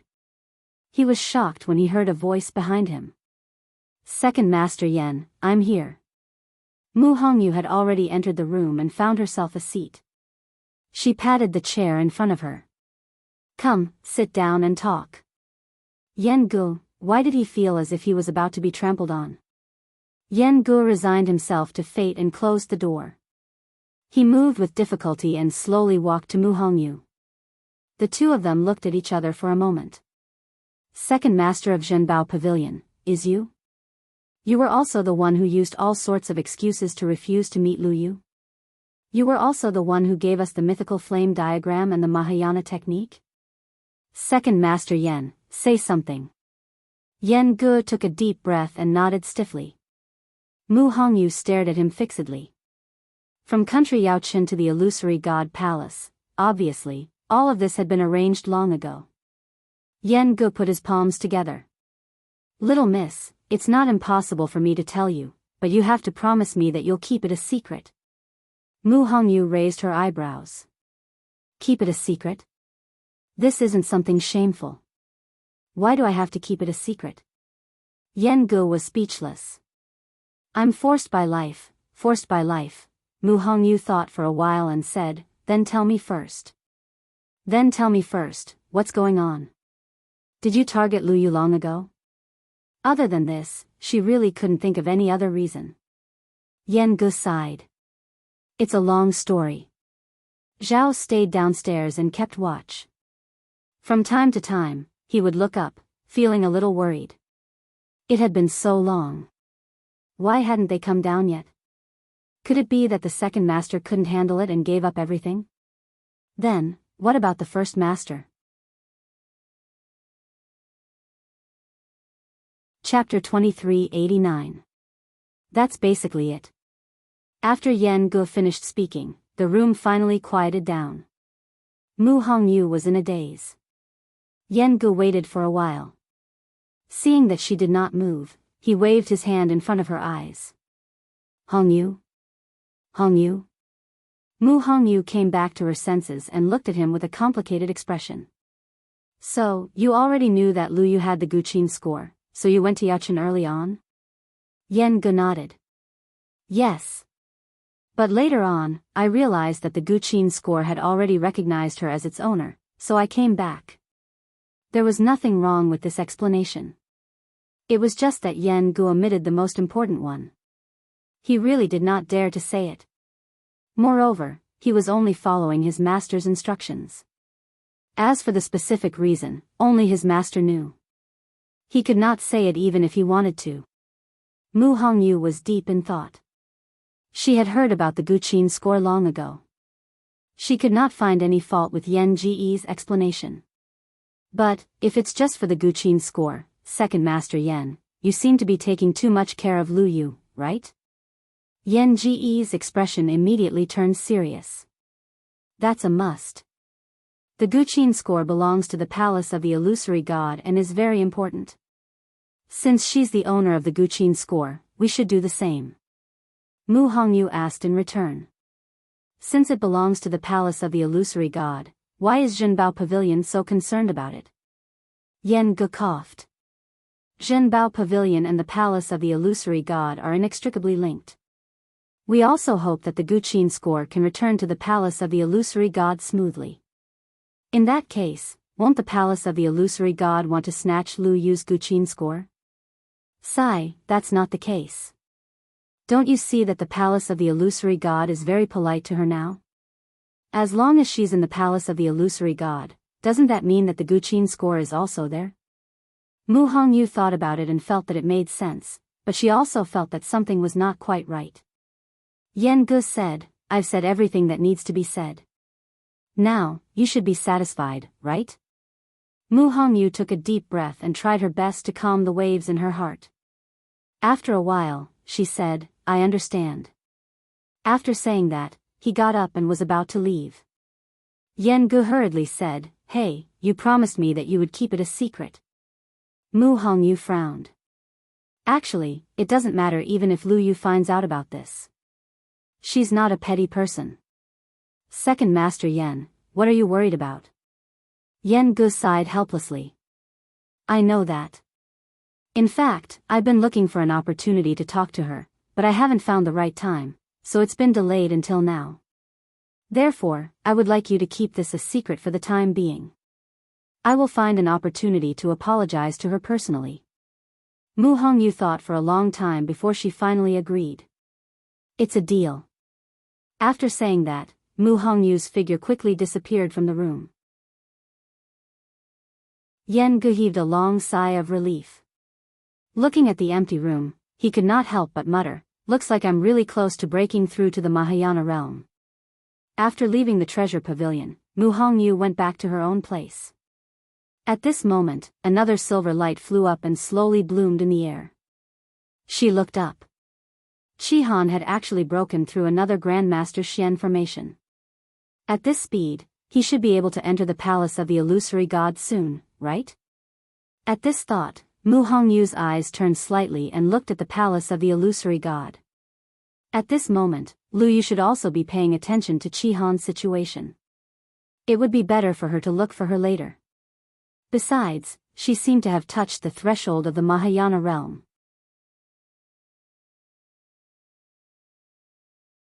Chapter 2390. 3 months passed by in the blink of an eye. On the Star Road, Qi Han had already reached the final Xian formation. Looking at the final Xian formation beneath his feet, Qi Han let out a long sigh of relief. Not far in front of him, Yuan Jianfeng was looking at him with a complicated expression. This Qi Han actually came here directly. Even though he took longer than Chu Luyue, his efficiency was already very shocking. One had to know that the seventh divine envoy, Jin Yunlai, also walked from the beginning to the end and entered the illusory god palace through the Star Road. But Qi Han was even faster. At this moment, the number of onlookers on both sides of the Star Road had decreased by a lot. There was only slightly more than a month left before the Heaven Gate closed. Most people only cared about themselves and didn't have the leisure to care about others. The remaining people were basically certain that they had no hope of ascending to the heavens and becoming a god, so they had already chosen to give up. Of course, there were also many Xian masters who hoped to learn something from Qi Han. They hoped that they could be enlightened like Xiao Ran and break through. Of course, this was actually very difficult. After all, there was only one Xiao Ran in the entire illusory god palace. Qi Han didn't care about this at all. He stared at the Xian formation and raised his hand. A stream of light flew out and quickly condensed into a huge halo in front of him. Obviously, he also planned to use Chu Luyue and Xiao Ran's method to break this last Xian formation. Yuan Jianfeng frowned even more. He wasn't a Xian master, but as a divine envoy, he had a certain understanding of the Star Road and Xian formations. Qi Han's performance on the Star Road was simply too shocking. Such talent was definitely above Jin Yunlai's. Also, he was the same as Chu Luyue, he didn't have a bloodline totem. There was a reason why Chu Luyue could enter the illusory god palace. Then, Qi Han shouldn't be able to do it, right? Of course he can enter. Chu Luyue put down the herbs in his hand and smiled. He has already come this far. How can he not come in and take a look? He could complete the Star Road in a few short months. How difficult would it be for him to enter the illusory god palace? Su Li sat opposite her. Looking at her calm expression, she couldn't help but say, "You really can keep your composure." Even I was so excited that I couldn't help but sneak out to take a look a few times, but you didn't go out even once. Those who didn't know better would think that Qi Han was my subordinate. Whether I go or not, the result will be the same. Chu Luyue said as he put away the medicinal herbs and stood up. Su Li was surprised. Are you going out? Chu Luyue nodded. I'm going to see Dumpling. Ever since Dumpling left last time, she had not been here. She thought for a moment and knew that it must have been Yu Qian who gave the order. However, Dumpling couldn't come over, but she could. During this period of time, he had been busy researching the prescription and had not had the time to take care of Dumpling. He had to go and take a look. Suli nodded her head and sighed in disappointment. It's a little boring to be alone. Chu Luiyue raised his eyebrows. Why hasn't Senior Tang Ku come? In fact, she had wanted to ask this question for a long time. Suli spent most of her time in the illusory god palace. It was reasonable to say that Tang Ku, who was also a refining saint, should have come. However, he didn't. Suli rested her chin on one hand. He said that he was practicing refining with Shengguan Jing. It's good that he didn't come, so he won't delay my business. Chu Luiyue said with a smile, it seems that Taizu will break through later. I have to thank Senior Tang Ku and you. Suli waved her hand.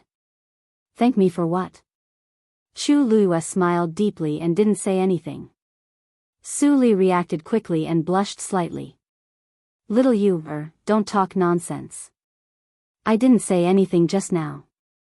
Suli's face turned even redder. Chu Luiyue didn't tease her. He said a few more words and left. Chu Luiyue came to the door and pushed it open. Ruan Jianfeng heard the sound and looked back. Finally, he couldn't hold back and came to take a look. Or was he worried that Qi Han wouldn't succeed, so he came to guide him? Chu Liuyue's gaze swept past the Xian formation in front of Qi Han. Ruan Jianfeng said coldly, Shangguan Yu, even if you've succeeded and Qi Han is your subordinate, you can't help him. Otherwise, all his previous results will be invalidated. Chu Luiyue looked at him in surprise. Fifth messenger, you seem to have misunderstood. Do I have the words help written on my face? Besides, do you think Qi Han needs help? Ruan Jianfeng choked. There was really no way to explain this. After all, Qi Han's previous performance was enough to explain everything. Then why did you come out now? Why did you have to come out now of all times? Chu Luiyue smiled warmly. I'm here to cheer for Qi Han. As she spoke, she took a step forward and said to Qi Han, go for it. Then, she really turned around and was about to leave. Ruan Jianfeng, everyone, did you really only say these 2 words when you said you wanted to cheer for him? Qi Han nodded. Thank you, Master. Ruan Jianfeng was also stunned. He subconsciously asked, you're leaving just like that? Chu Luiyue stopped in her tracks. What else can I do? Oh, right, she seemed to have suddenly thought of something and turned around to shout, I'll come back later. I'll be back later. If you go in early, go look for Suli first and wait for me. Yes. Chu Luiyue nodded in satisfaction and smiled at Ruan Jianfeng. Fifth messenger, do you have any other questions? If not, I'll leave now. Ruan Jianfeng's face was cold as he waved his sleeves fiercely. Chu Liuyue's eyes curved as she left with light footsteps.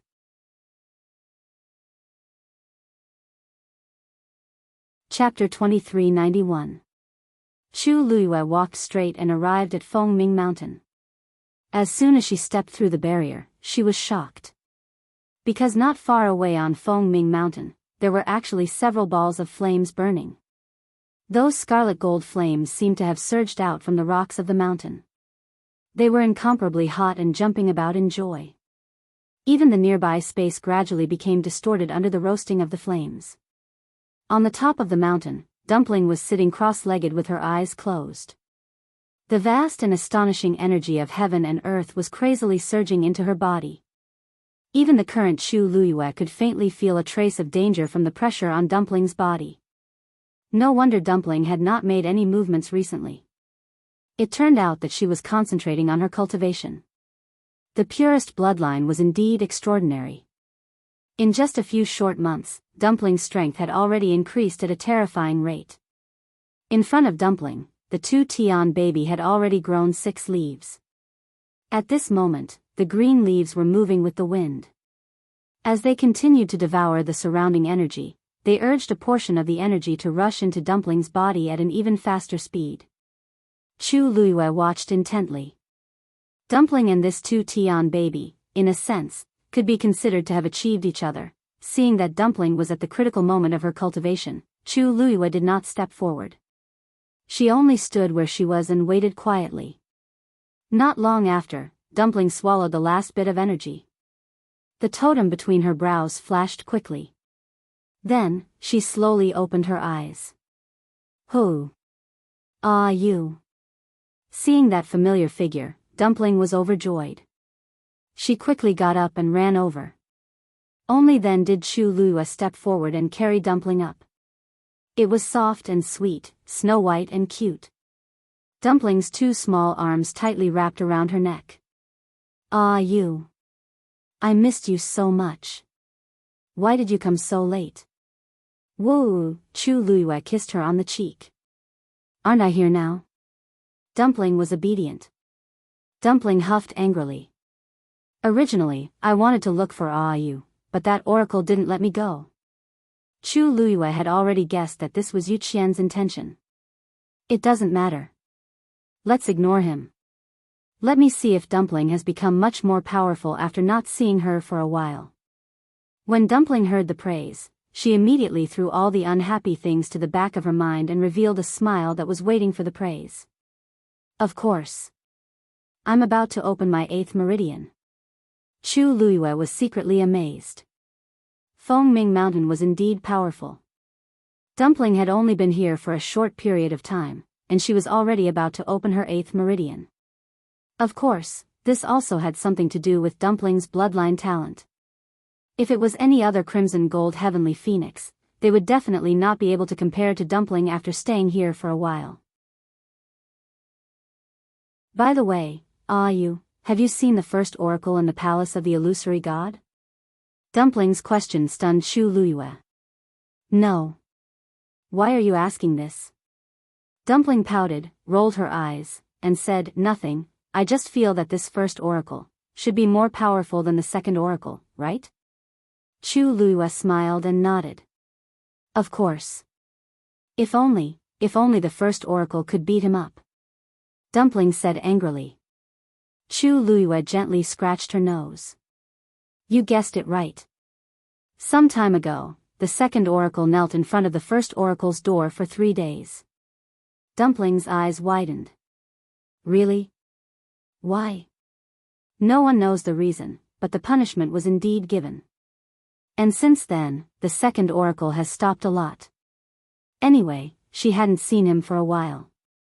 It was understandable. Everyone in the palace of the illusory god knew about his kneeling. No one would want to go out at this time. Dumpling snorted. How is kneeling for 3 days enough? If she had the chance, she would teach him a lesson sooner or later. Chu Luiyue said, Chihan is about to finish the star path. Do you want to go with me? Dumpling immediately became happy. Okay. Originally, she was a little worried about Yu Qian's threat, but now that Yu was here and the first oracle had punished him, he probably wouldn't have the time to find trouble with them. I'll go with Yu. At this moment, the Xian formation in front of Chihan was more than half completed, and only a few were left. He stared at the Xian formation with full concentration, and his eyes reflected the bright light. Everyone held their breaths and waited. Even Lu Feng became nervous and clenched his fists tightly. Envy was envy. Complaints were complaints. In his heart, he still hoped that Chihan could succeed. Finally, Chihan's hand trembled slightly, but he firmly pointed at the center. Buzz! In an instant, the last Xian formation was successfully activated by him. On the star path, light shone again. Everyone looked at this scene in shock and speechlessness. In just a few months, this was the 3rd time the same scene had happened. Even though they had already expected this ending, when they saw it for themselves, they couldn't help but be filled with emotions and shock. Why were all of them so heaven-defying? Chihan turned around to take a look. The star path was long, and countless stars gathered and spread toward the heavenly gate. A rare faint smile finally appeared on his face. Then, he turned to look at Wang Jianfeng. Wang Jianfeng took a step back and said expressionlessly, "Open the door and you can enter." Although his voice was cold, his eyes were fixed on Chihan. Obviously, he was very concerned about this. Chi-Han nodded and walked forward. He placed his hand on the door. It was cold to the touch and extremely heavy. He exerted force, and the tongue at his waist suddenly fluttered in the wind. The door didn't move at all. Ruan Jianfeng narrowed his eyes, and a faint sneer appeared on his lips. The illusory god palace had extremely strict requirements for cultivators. Those without a bloodline totem couldn't enter. Previously, Chu Luiyue was only able to enter because of special circumstances. But Chi-Han was different. He definitely couldn't enter the illusory god palace. Chi-Han exerted more force, but the door still didn't open. There wasn't even a crack in the door. Lu Feng frowned. The onlookers also looked at each other. What? What was going on? Was Chi-Han really going to be rejected? Suddenly, Chi-Han stopped and took half a step back. Ruan Jianfeng thought that he was going to give up. He said calmly, "I told you long ago that you can't open this door. Giving up now doesn't count as." Chi-Han ignored him. He stepped forward again and pushed. Ruan Jianfeng sneered. "What are you still thinking?" Creak. Before Ruan Jianfeng could finish his sentence, the door opened slowly. Everyone was stunned on the spot. Chi-Han looked ahead calmly. Suddenly, he grabbed Tuan Xinz, which was hanging on his waist.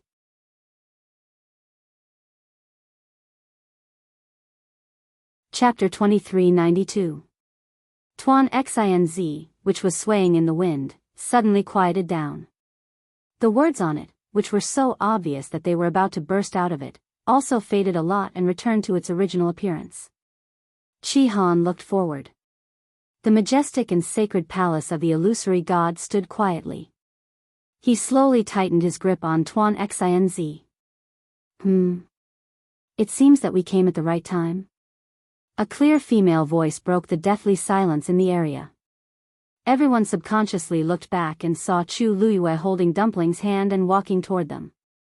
Hearing this, Chi-Han also looked over. He silently released Tuan Xinz in his hand and bowed in salute. Chi-Han greets master. Chu Luiyue smiled and said, "Why are you so particular? You just finished the star path, and it's time to celebrate." Dumpling also raised her face and gave him a thumbs up. "Brother Chi-Han, you're amazing." Chi-Han's gaze fell on Dumpling's face, and a smile quickly flashed across his eyes. "Since it's a coincidence, let's go in together."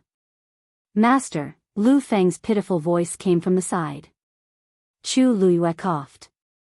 "Lu Feng, continue to work hard." "Lu Feng, is this something that can be achieved by hard work?" "Master, do you have some misunderstanding about hard work?" Chu Luiyue thought for a while and comforted her.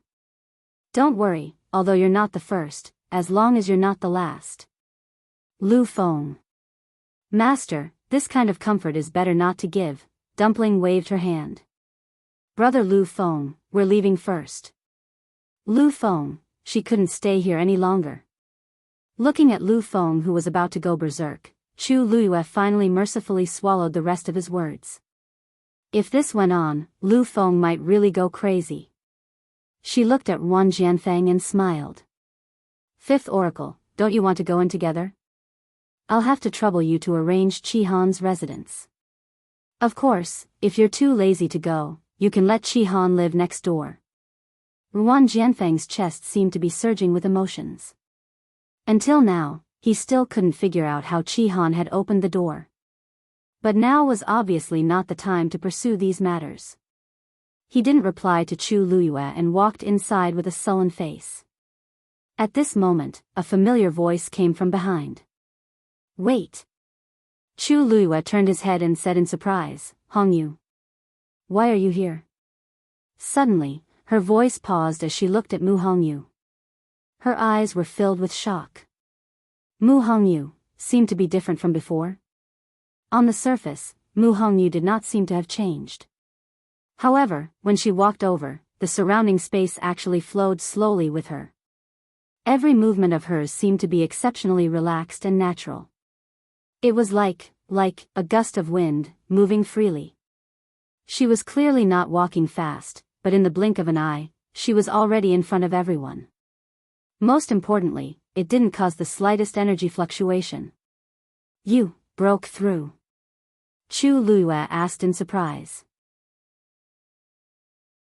Mu Hongyu's almond-shaped eyes sparkled. Yes. I came to find you as soon as I succeeded. I didn't expect to meet you here. As she spoke, she looked at Wan Jianfeng. Fifth Divine Envoy, let's go in together. Since she had reached the Mahayana realm, she naturally had the right to enter the illusory god's palace. Even Wan Jianfeng, who had seen many big scenes, was shocked at this moment. Mu Hongyu blinked. Fifth Divine Envoy, I won't stop you from entering, right? Do I have to open the door myself? But I can go through the door directly, so I don't have to, right? Wan Jianfeng's eyelids twitched violently. It took him a lot of effort to suppress the emotions in his heart. He turned around without saying a word and walked towards the illusory god's palace. Chu Luiyue raised her chin at Mu Hongyu and smiled. You came at the right time. Let's go in together. Mu Hongyu and Qi Han chose to sit next to Chu Luiyue without hesitation. Wan Jianfeng agreed very quickly and left in a hurry without saying anything. The situation had exceeded his expectations. He had to discuss with the other divine envoys as soon as possible on how to deal with it. Mu Hongyu shrugged at Wan Jianfeng's back.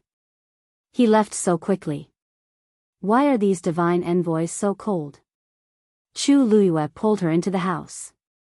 Qi Han, guard outside the door and don't let anyone in. Qi Han nodded. Yes.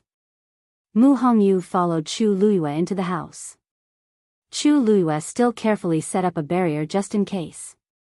Then, she looked at Mu Hongyu. Hongyu, are you 100% confident? Mu Hongyu nodded slightly. As long as there are no accidents, we will definitely be able to bring Master back this time. Chu Luiyue exhaled, and her heart beat quickly. Now is the best time. Everyone had seen them enter the illusory god palace. No one would have thought that at this time, they would quietly sneak into the illusory god sea. Mu Hongyu's expression was firm. Let's go together. Chu Luiyue looked at Dumpling. Dumpling, wait here first. The contract between her and Dumpling could not be known to others. Then, Dumpling could only stay here temporarily. Dumpling nodded seriously. Dumpling will definitely wait here obediently. Ah, you must be careful. Chu Luiyue touched her little face. Hongyu, let's go. Mu Hongyu held her breath and raised her hands. Then, the space in front of her started to ripple like water. She grabbed Chu Luiyue's hand and stepped in. The two figures disappeared in an instant.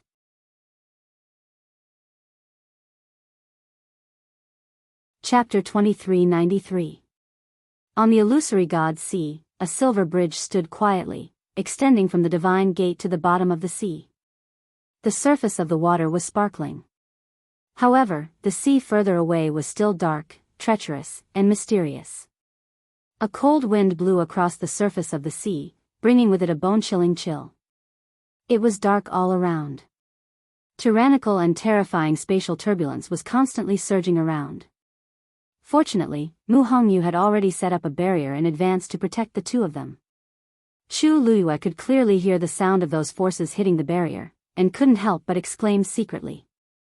The Mahayana realm was indeed powerful. The current Mu Hongyu could not only directly tear through space, but she could also control the power of the surrounding space. Even a venerable god powerhouse couldn't do this. Up ahead is the place you mentioned before. Mu Hongyu said.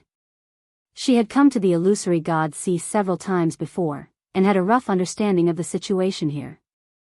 She clearly knew the location of Chu Luiyue's first visit to the illusory god sea. Out of convenience, she still brought Chu Luiyue here.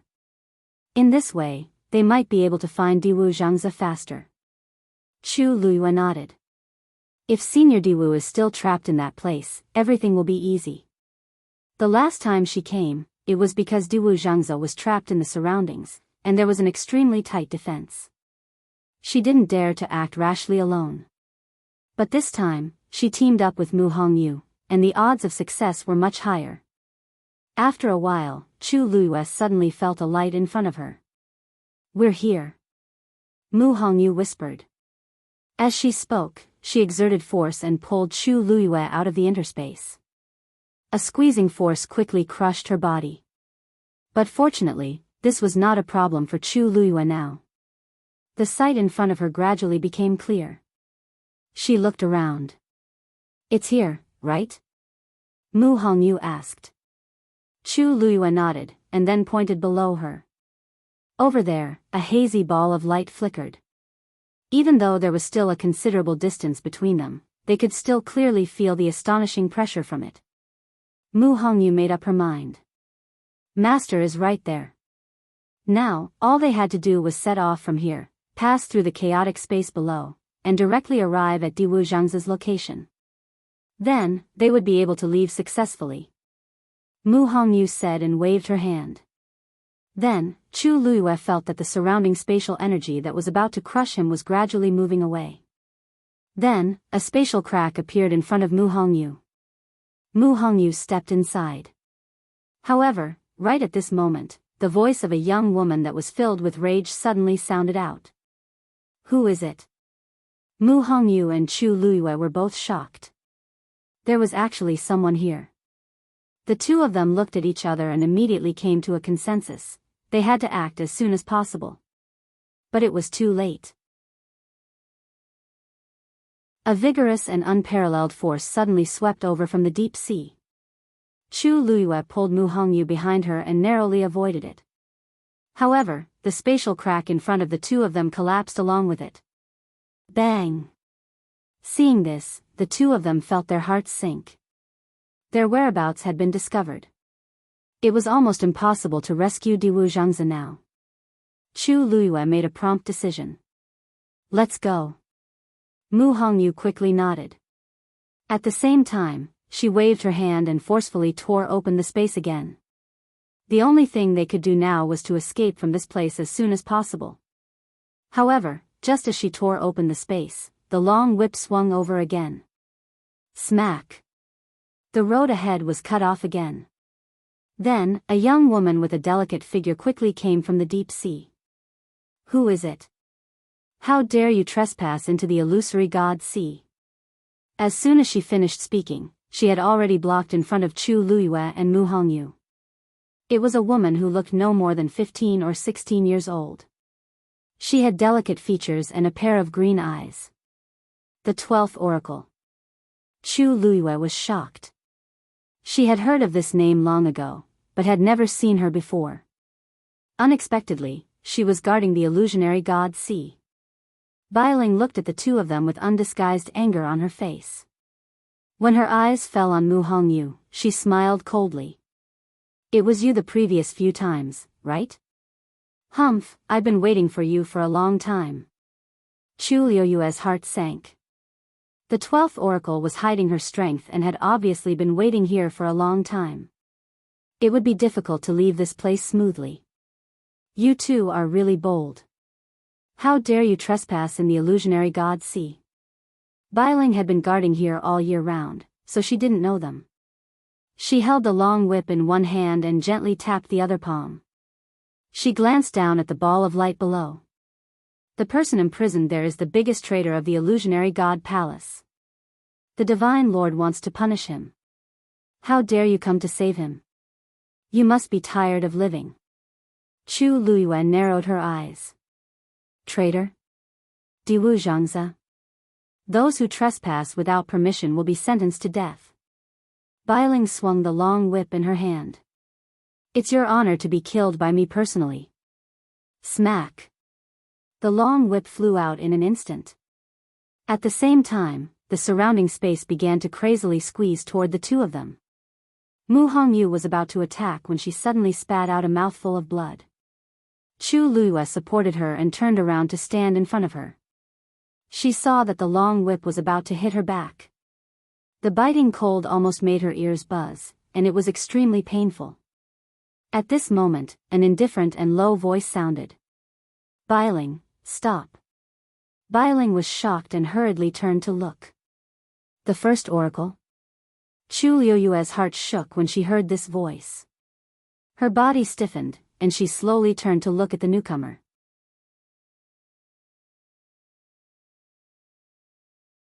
Chapter 2394. The sea was cold and the waves were surging. The sound of the long whip seemed to be echoing in her ears. Chu Liyue stared blankly at the person not far in front of her. For a moment, she almost thought that she was in a dream and that everything was just an illusion. When Mu Hongyu heard the commotion, she was also shocked and hurriedly looked up. The first oracle is here? When that person's face came into view, Mu Hongyu's voice also stopped abruptly. She almost subconsciously looked at Chu Liyue. Her lips moved slightly as if she wanted to say something, but she didn't know how to start.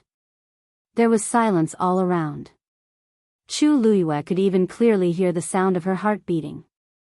Her fingertips curled slightly, and a chill came out of nowhere and wrapped around her. This person was so familiar, yet so unfamiliar. His features were handsome and his figure was tall and straight. Wearing a well-cut grayish-blue robe, he had a bit of a cold and noble aura that people could only look up to and not climb.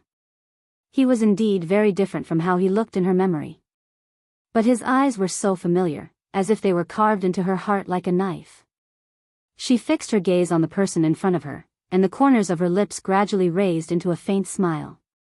But there was no smile in those starry eyes. Instead, it seemed to be covered with a faint layer of mist, making it difficult to see clearly. She said softly, "Mu Qinghe. Is it fun to lie to me?" The palace of the illusory god. Dumpling was alone in the room. She touched the teacup, touched the table, and even opened the jade bottles on the bookshelf to smell them. When there was nothing else to play with, she finally lay straight on the bed. Her whole body stretched out like the Chinese character. Looking at the curtain above, she mumbled, "So boring, knock knock." Someone knocked on the door suddenly from outside. Dumpling suddenly jumped up. "Ah, you is back." But just as she ran to the door, she suddenly stopped. That's not right. If you and the others came back, they should have come straight to this room. Why did they have to knock on the door? Dumpling pursed her lips and walked back. It should be someone else, right? But you said not to open the door for anyone. Chihan was outside. He would definitely stop them. Sure enough, the knocking sound disappeared. Dumpling lazily walked back and climbed onto the bed. Suddenly, there was another knock on the door. Most importantly, he was knocking on the door. Dumpling frowned in confusion. "Who?" Chihan's voice sounded. "Dumpling, someone's looking for you." Dumpling was dumbfounded. Looking for me? At this time, who would come looking for her? She thought for a while, but couldn't come up with an answer. But Chihan seemed to have let them in. That shouldn't be a problem, right? Thinking of this, Dumpling shouted, "He's here." With that, she ran to open the door. Creak, the door opened a crack. Dumpling poked her head out and looked around vigilantly. "Brother Chihan, who's looking for me?" Chihan looked down at her little head and reminded, "Look up." "Huh?" Dumpling looked up instinctively. Chihan was standing in front of the door, looking at her helplessly. Whoosh. Before she could finish, a green shadow pounced on her. Before Dumpling could see anything clearly, she felt two claws grabbing her hair tightly. She was instantly annoyed. Don't grab my hair." With that, she raised her hand to fight back. But at this time, only her head was exposed. Her body was inside the door, and she couldn't do anything for a while. She could only let the other party grab her hair. I'm going to be angry." Dumpling's voice suddenly rose an octave. Chihan sighed helplessly and grabbed a certain person who was doing evil. "If you have something to say, wait for Dumpling to come out." With that, he helped Dumpling open the door. Dumpling was released and immediately heaved a sigh of relief. However, the pain from her scalp still made her very angry. She looked up angrily. I think you're looking for, Red Demon. The anger in her heart instantly dissipated, leaving only deep shock and disbelief. The green sparrow in front of her had green feathers and red eyes. Wasn't it Red Demon? But wasn't Red Demon already dead, Red Demon? You're not dead. Tuanzi suddenly realized something and screamed out loud. Then, she suddenly recalled everything that had happened before and gasped in shock. It's you. It's you who was at Phoenix Cry Mountain. Right. Red Demon didn't answer. It just struggled to flap its wings. Only then did Chi-Han let go. Red Demon flew over, bit the corner of Dumpling's skirt, and began to pull her out. Dumpling hurriedly said, Wait. I haven't made myself clear.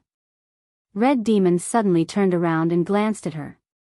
Just this glance made Dumpling's heart skip a beat. After being stunned for a moment, Dumpling immediately followed. I'll go with you. They had been together for too long. Even if Red Demon didn't say anything, Dumpling knew that something had happened just by looking at its eyes. Chi-Han frowned slightly, but he didn't stop her. Dumpling ran 2 steps before she remembered something and looked back. Brother Chi-Han, Chi-Han nodded. Be careful. Dumpling calmed down and nodded hard. She immediately turned around and followed Red Demon. The 2 silhouettes left quickly, gradually disappearing from sight. Chi-Han didn't look away until they were out of sight. He turned to look at the main hall of the palace of the illusory god. It was towering, standing, and cold.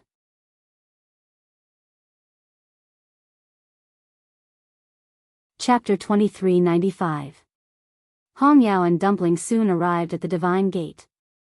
At this moment, it was as deserted as ever. There was only one figure standing with his hands behind his back. It was Wu Yao. He looked up at the Divine Gate and frowned. This Divine Gate.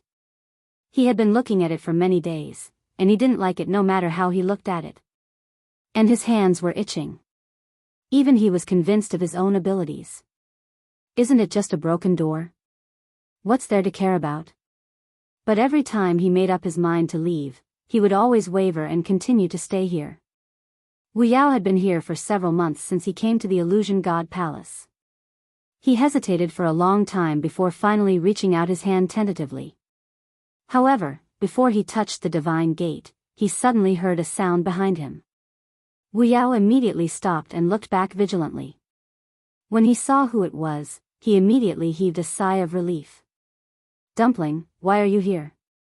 As he spoke, he turned his gaze and saw a green sparrow beside Dumpling.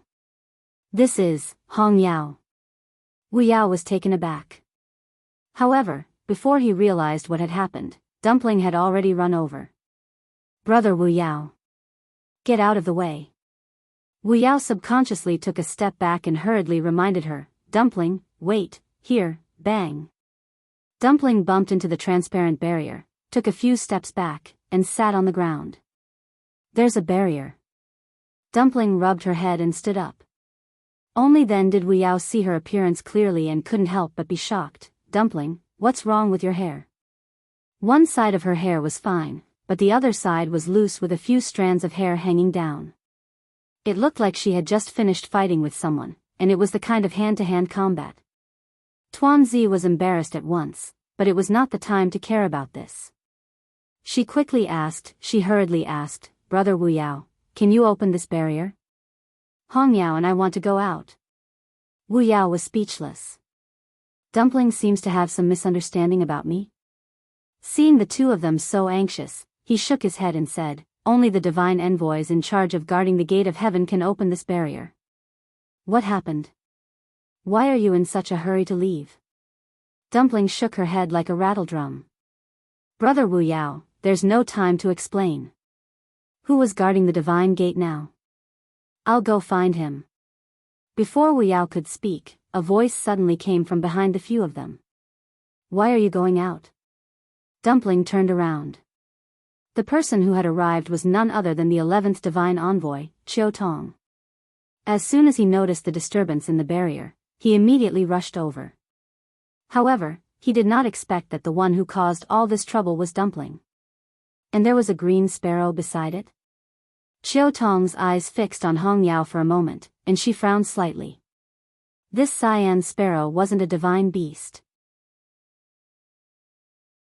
There didn't seem to be such a magical beast in the illusory god palace. Aya, don't ask so much. There was no time. Dumpling patted the barrier forcefully. Open it. If you don't open it, I'll die in front of you. Chiao Tong was speechless. Biyao covered his face. What's with this inexplicable sense of embarrassment?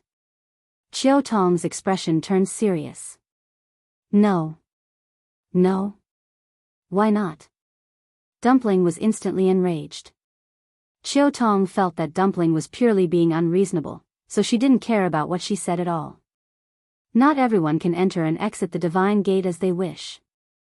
You can't either. Dumpling glanced at Hong Yao, then immediately gritted her teeth, and the pressure around her suddenly erupted. Bam! A ball of reddish gold flames instantly flew out and landed heavily on the barrier. Boom! A loud sound spread far and wide. Flames burned wildly in Dumpling's eyes. Are you going to open it or not? Illusory God Ocean. Chu Liuyue's voice was very soft, but everyone heard it clearly. Biling's expression immediately turned cold, and her long, shapely eyebrows furrowed. How dare you? How dare you call the name of the first divine envoy directly? Chu Liyue laughed as if she had heard a joke. She tilted her head and looked at Mu Qinghe. Mu Qinghe, tell her, do I have the right to call you that? Biling turned her wrist and was about to attack again. I think you really don't know who you are. In the Illusion God Palace, even the second divine envoy, Yu Qian, didn't dare to speak to the first divine envoy in such a tone. And this woman was too arrogant. A hand suddenly reached out and blocked Biling's long whip.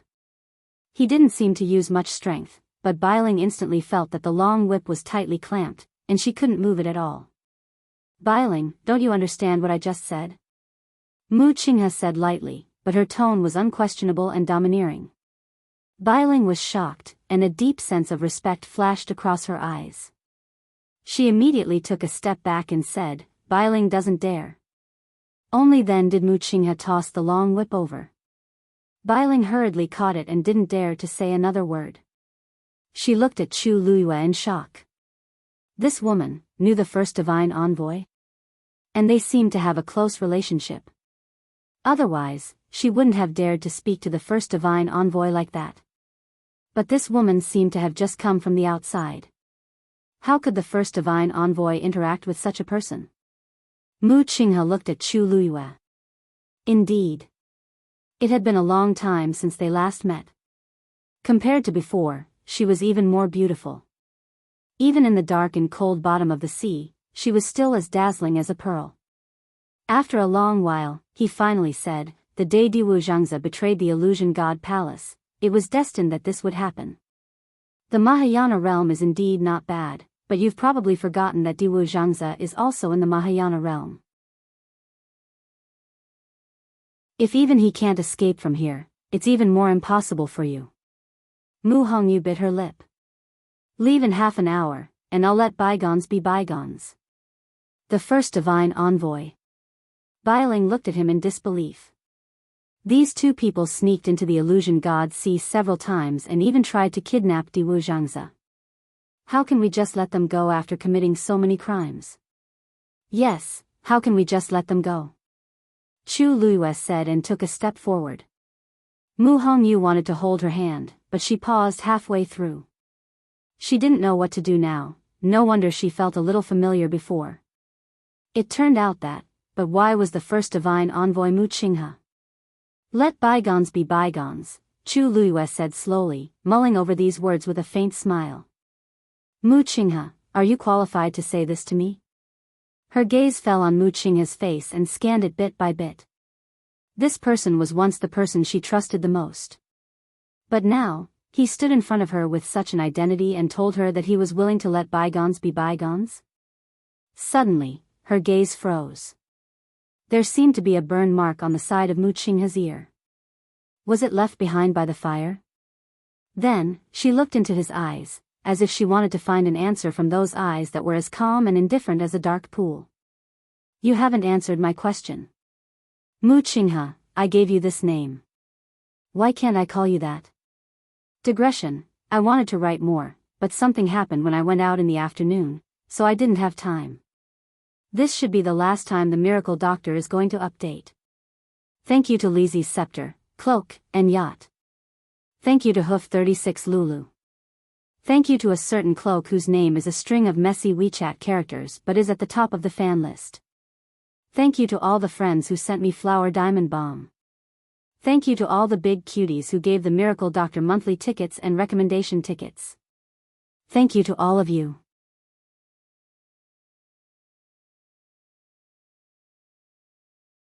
Chapter 2396. The streets of the city were bustling with noise.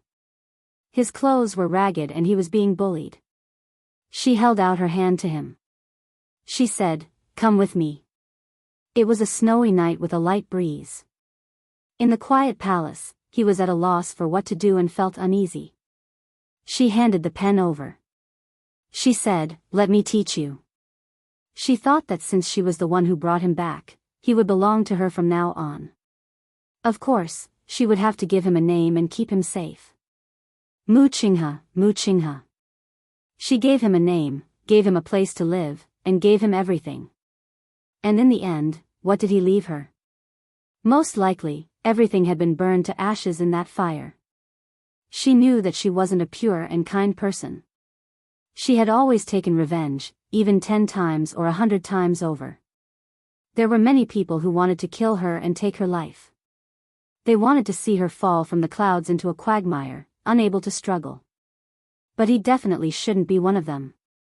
When Chu Luiyue saw that Mu Qinghe had also died in that fire, he thought that everything was over. All the injustices in the past should be gradually erased along with life and death. However, Mu Qinghe was not dead.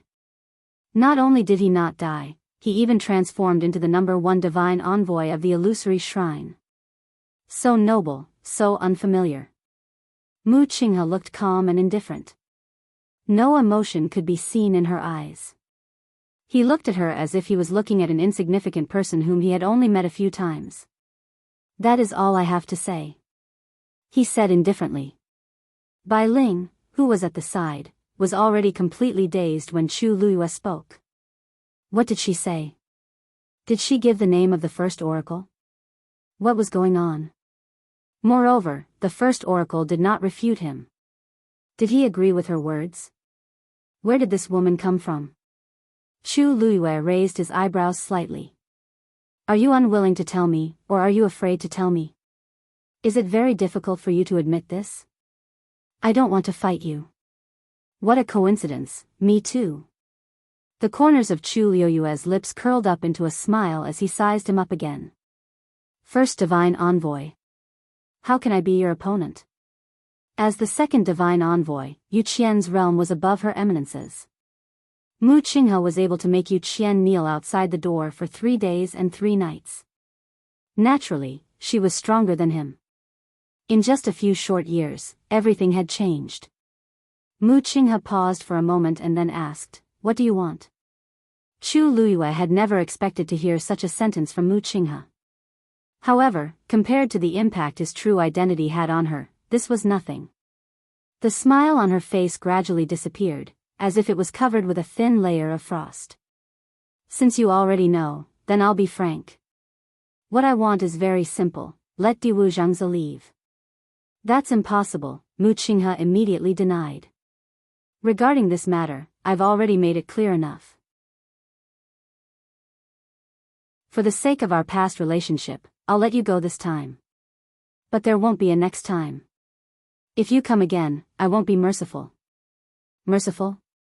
Chu Luiyue narrowed his eyes and sneered. When you killed me back then, you didn't seem to be merciful either, did you? Mu Qinghe's hands slowly clenched by her sides. Chu Luiyue stared at her with a half-smile. I must save Diwu Zhangzi. If I don't succeed this time, there will be a next time, and a time after that. Since the illusory god ocean is under your control, then I think, why don't we act today and get rid of all future troubles? She raised her head slightly, revealing her slender and fair neck. Mu Qinghe, if you have the ability, kill me again. Mu Qinghe's eyes seemed to surge with emotions, but they quickly disappeared. He stared at her and said slowly, "Do you think I don't dare?" As soon as he finished speaking, he flicked his wrist and a sharp sword appeared in his palm. Swoosh! The cold blade was pressed against her neck. Mu Qinghe! Mu Hongyu immediately exclaimed. Are you crazy? Although she didn't know much about Mu Qinghe, she knew a little. In the Tianling dynasty, who didn't know that Mu Qinghe was groomed and promoted by the princess? She was shocked for a long time when she heard that Mu Qinghe had betrayed Chu Luyue. Because she couldn't understand how Chu Luyue could do such a thing when he treated such a person with sincerity. Even now, he had become the first oracle, but he still wanted to attack Chu Luyue. Mu Qinghe ignored Mu Hongyu. Chu Luyue suddenly laughed, but there was no surprise in his eyes. Hongyu, why are you so shocked? It's not the first time he's done this. Maybe it'll be easier this time. Mu Qinghe's expression was piercingly cold.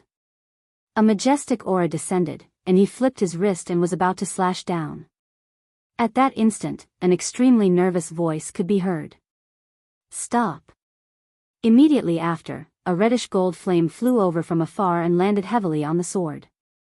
At the same time, a green shadow crashed into Mu Qinghe's wrist. His hand was slightly deflected, and the long sword narrowly brushed past Chu Luyue's shoulder. There was a slight pain. Chu Luyue glanced sideways. There was a shallow cut on his shoulder, and dark red blood gradually seeped out, staining the ground. A small person stood in front of him. It was Dumpling. Don't bully you. Chu Luyue frowned slightly. Dumpling, why are you here? Didn't I ask her to wait in the palace of the illusory god? Dumpling quickly turned around and saw the wound on his shoulder. She was so angry that her face turned red. If she came a moment later, Chu Luyue hugged her and patted her back gently. Dumpling, don't worry. I'm fine. Tuanzi pursed her lips, and her big black grape-like eyes were red and full of tears. Chu Luyue touched her messy hair. How did you end up like this? Suddenly, she paused and looked up as if she sensed something. A palm-sized green sparrow was looking at her from not far away. Green flames covered its long feathers, and its eyes were as beautiful as the most precious rubies. It was exactly the same as in her memory. Hongyao? Chu Luyue was stunned, and his lips moved slightly.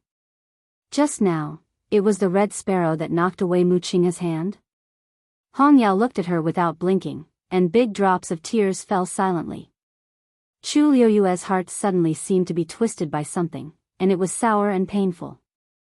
She pursed her lips and said softly, Hongyao, come here. Red Demon took a step forward subconsciously, but it only took one step before it came to its senses and stopped. Mu Qinghe was right behind it. Now that the two of them were confronting each other, it could only stay here.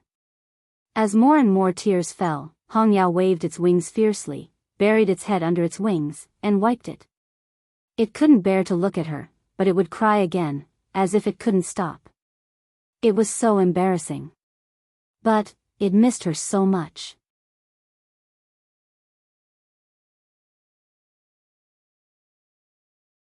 Chapter 2397. Mu Qinghe's gaze fell on Hongyao, cold and indifferent. Hongyao. Hongyao suddenly turned around and looked at him angrily. Why did he attack?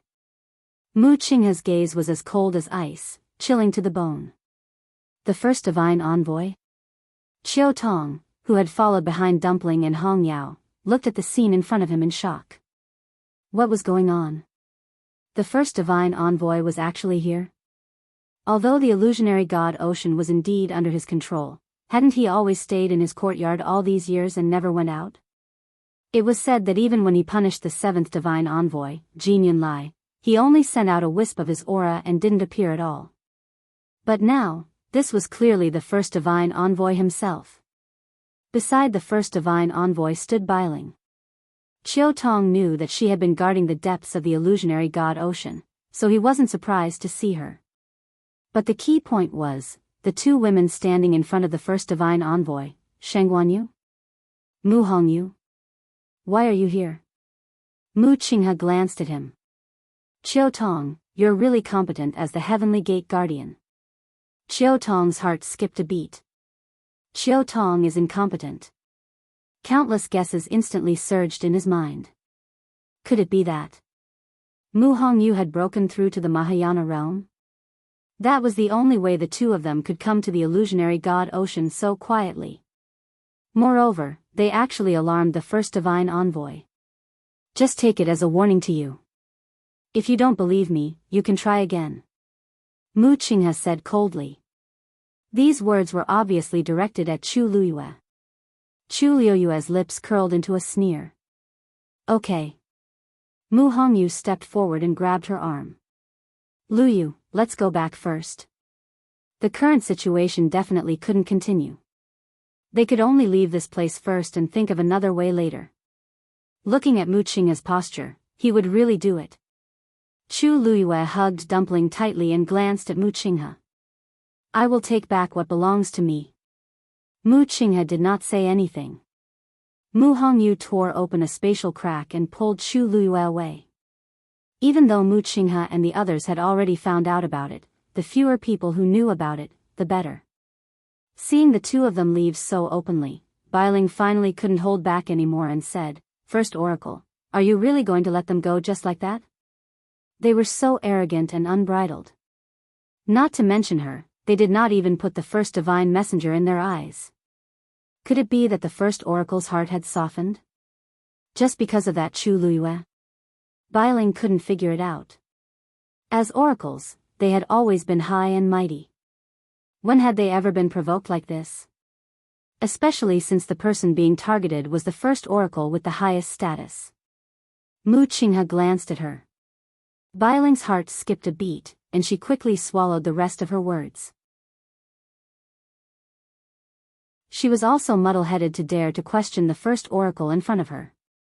I don't want to hear about what happened today from anyone else, understand? Biyao and Chiao Tong understood and immediately said, yes. Mu Qinghe put away his sword and looked at Hongyao. Hongyao ignored him and quickly turned to leave. Mu Qinghe frowned slightly, but he didn't say anything. The water rippled, and his figure quickly disappeared. Farewell, first oracle. After a while, after confirming that Mu Qinghe had indeed left, Biyao and Chiao Tong heaved a sigh of relief. The two of them looked at each other with complicated expressions. What happened just now? Chiao Tong asked. Biyao's face was cold. What else could it be? Those two secretly came several times before, trying to kidnap Diwu Zhangzi. I already knew something was wrong, so I waited here. When I finally caught them and was about to kill them, the first oracle came. Moreover, the two women seemed to know the first divine emissary, especially the one in red. Sheng Guanyu? Yes, it's her. She seemed to have a close relationship with the first oracle, but I didn't know what was going on after listening for a long time. After the first oracle warned them, he planned to let them go. I tried to stop him, but the first oracle warned me. Chiao Tong frowned. The first oracle is protecting them like this? Biyao thought for a while and said, not really. After all, the first oracle had already attacked just now, but he was stopped by the crimson gold sky phoenix and the blue sparrow. You know what happened after that. I'm sure that they did have dealings with each other. I just don't know what happened. It was extremely difficult to find out if it was related to the first oracle. Right, speaking of the blue sparrow. I don't remember the first oracle having a contract with a fiend beast. When I saw the blue sparrow at the gate of heaven, I was wondering when there was one in the illusion god palace. So it's with the first oracle? Biyao was annoyed. How would I know? It was obvious that there was something wrong here. If the first oracle wanted to hide it, who would know? Qiu Tong frowned. I still think there's something fishy about this. There were so many problems in the past, but the first oracle didn't show up. Why did he come this time? And he even ordered us to keep quiet about what happened today. This. Was there really no other reason? Biyao didn't think so. This is the illusion god ocean. The first oracle has been in charge of it for 10,000 years. Now that something happened, isn't it normal for him to come? Moreover, Sheng Guanyu and the other two had quietly crossed the divine gate and arrived here. They had almost kidnapped Diwu Zhangzi. If this gets out, not only you and me, but also the first oracle will be criticized. Do you want to make a big deal out of it? Qiu Tong quickly waved her hand. How is that possible? I just think it's a little strange, so I said it casually. However, what you said is not without reason. It involves Diwu Zhangzi and the illusion god ocean. It's normal for the first oracle to be cautious. Forget it. Anyway, the first oracle has already said that if they come again, they will be punished severely. Let's just do our job. Biyao turned and dived into the depths of the sea. Qiu Tong stayed for a while and finally left. Chu Luiyue and the others soon returned to the illusion god palace. She put Dumpling down and poured a cup of tea for herself and Mu Hongyu. Finally, she sat down and treated the wound on her shoulder. The wound wasn't deep, but Mu Qinghe's current cultivation level was very high. The power contained in the sword couldn't be underestimated. The room was quiet. Mu Hongyu held the teacup and looked up at Chu Luiyue from time to time. Chu Luiyue looked calm. After treating the wound, she went to comb Dumpling's hair. Red Demon caught you? She asked. Tuanzi said, in a low voice. Chu Luiyue nodded and tied the red rope again. Mu Hongyu finally couldn't help but ask in a low voice. Luyu, you're not angry?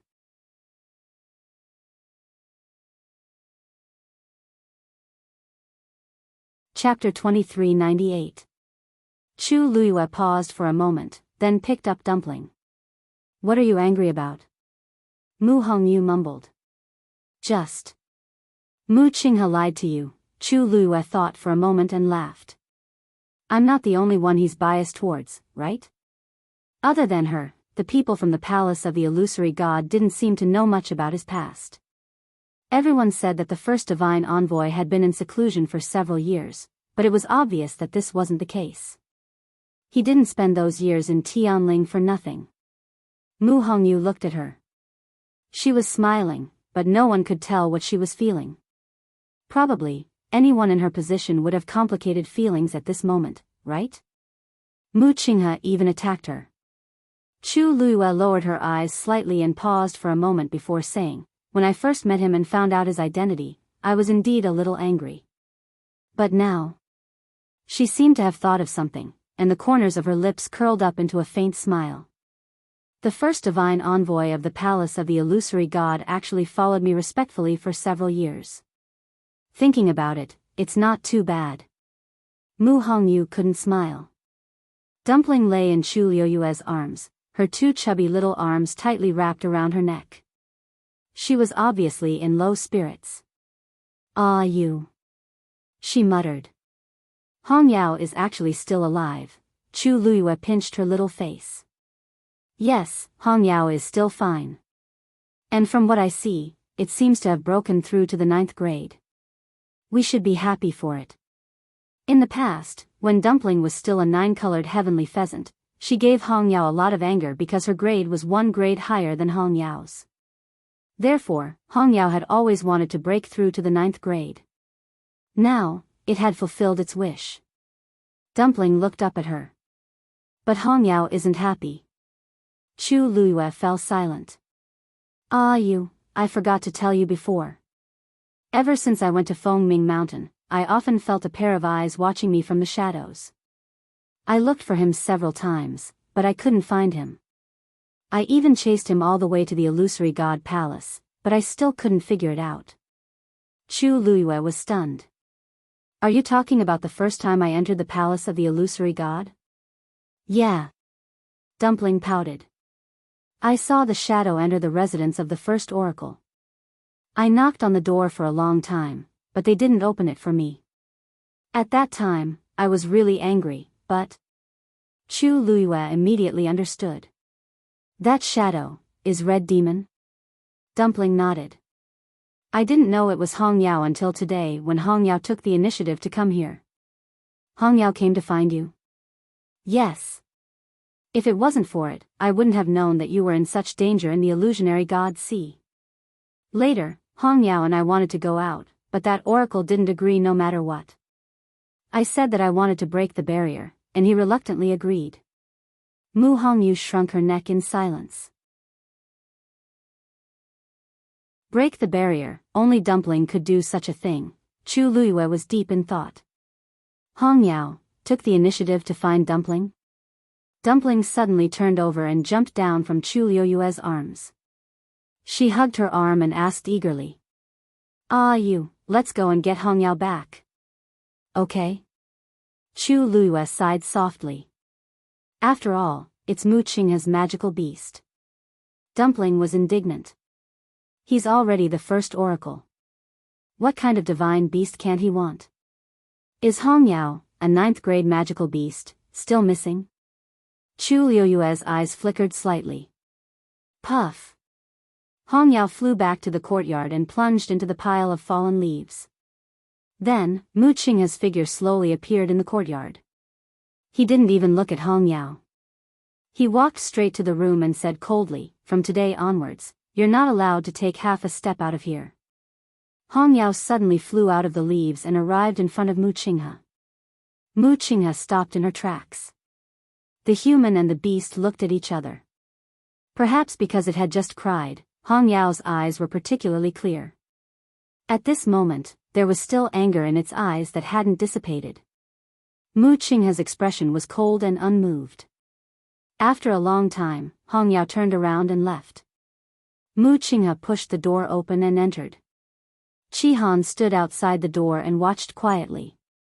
Finally, there was the sound of the door opening. He looked back and saw Mu Hongyu walking out of the room. Compared to the excitement she had when she came, she couldn't hide her disappointment and looked a little haggard. She couldn't be blamed for being like this. She had always thought that after breaking through to the Mahayana realm, she could successfully rescue Diwu Zhangzi. Who knew that things would develop to this point?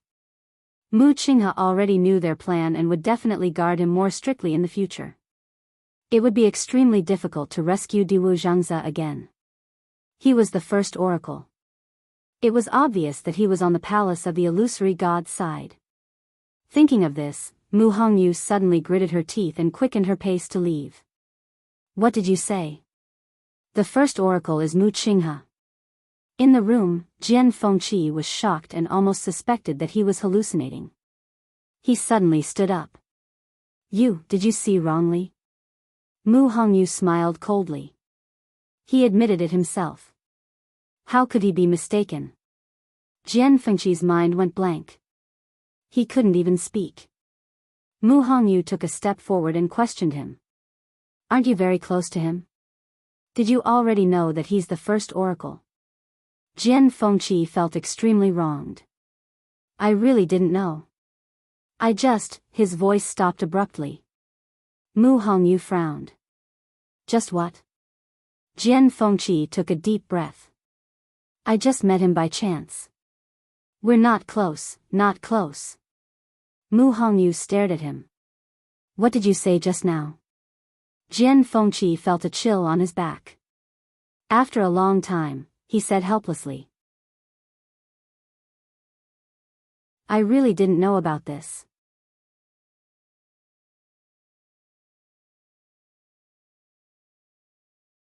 Chapter 2399. Mu Hongyu looked at him suspiciously. Jian Fengqi raised his hand. I swear, this has nothing to do with me. Didn't you just say that the other oracles don't know about his past in Tianling? This proves that those things were basically arranged by him, don't you think so? Mu Hongyu thought about it carefully and gradually let go of her suspicions toward Jian Fengqi as she coldly snorted.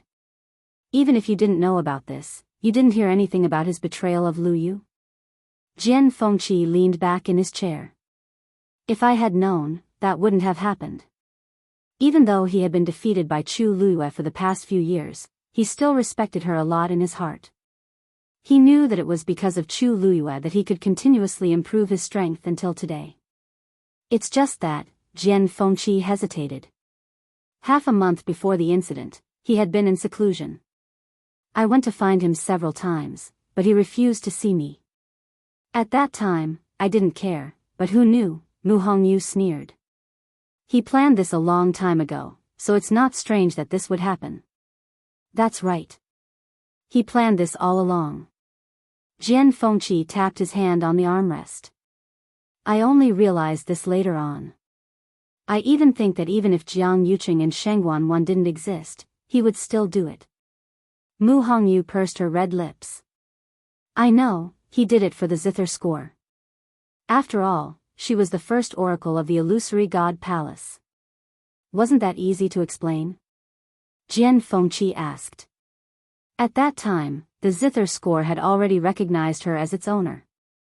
If he really wanted it, he could have just taken her back to the illusory god palace. Why did he have to be so ruthless? Mu Hongyu was stunned. Moreover, don't forget, the princess has never really died.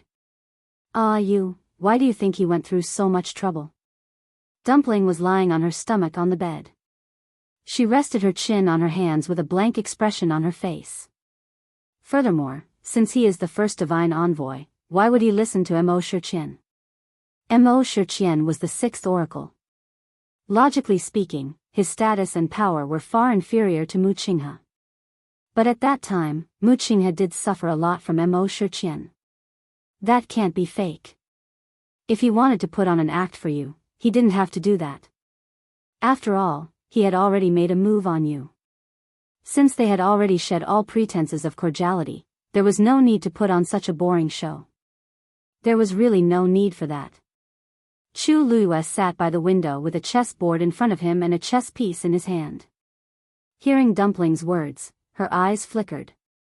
In fact, she was also thinking about this problem. Unfortunately, Mo Shiqian was already dead. There was no chance to ask anything. The only person he could ask was Mu Qinghe. But she guessed that he wouldn't say anything. The wound on her shoulder was still aching, reminding her of everything that had happened before. The current Mu Qinghe was no longer the beggar she picked up from the streets. Or, everything was just a trap from the beginning? She laughed and put down the chess piece in her hand.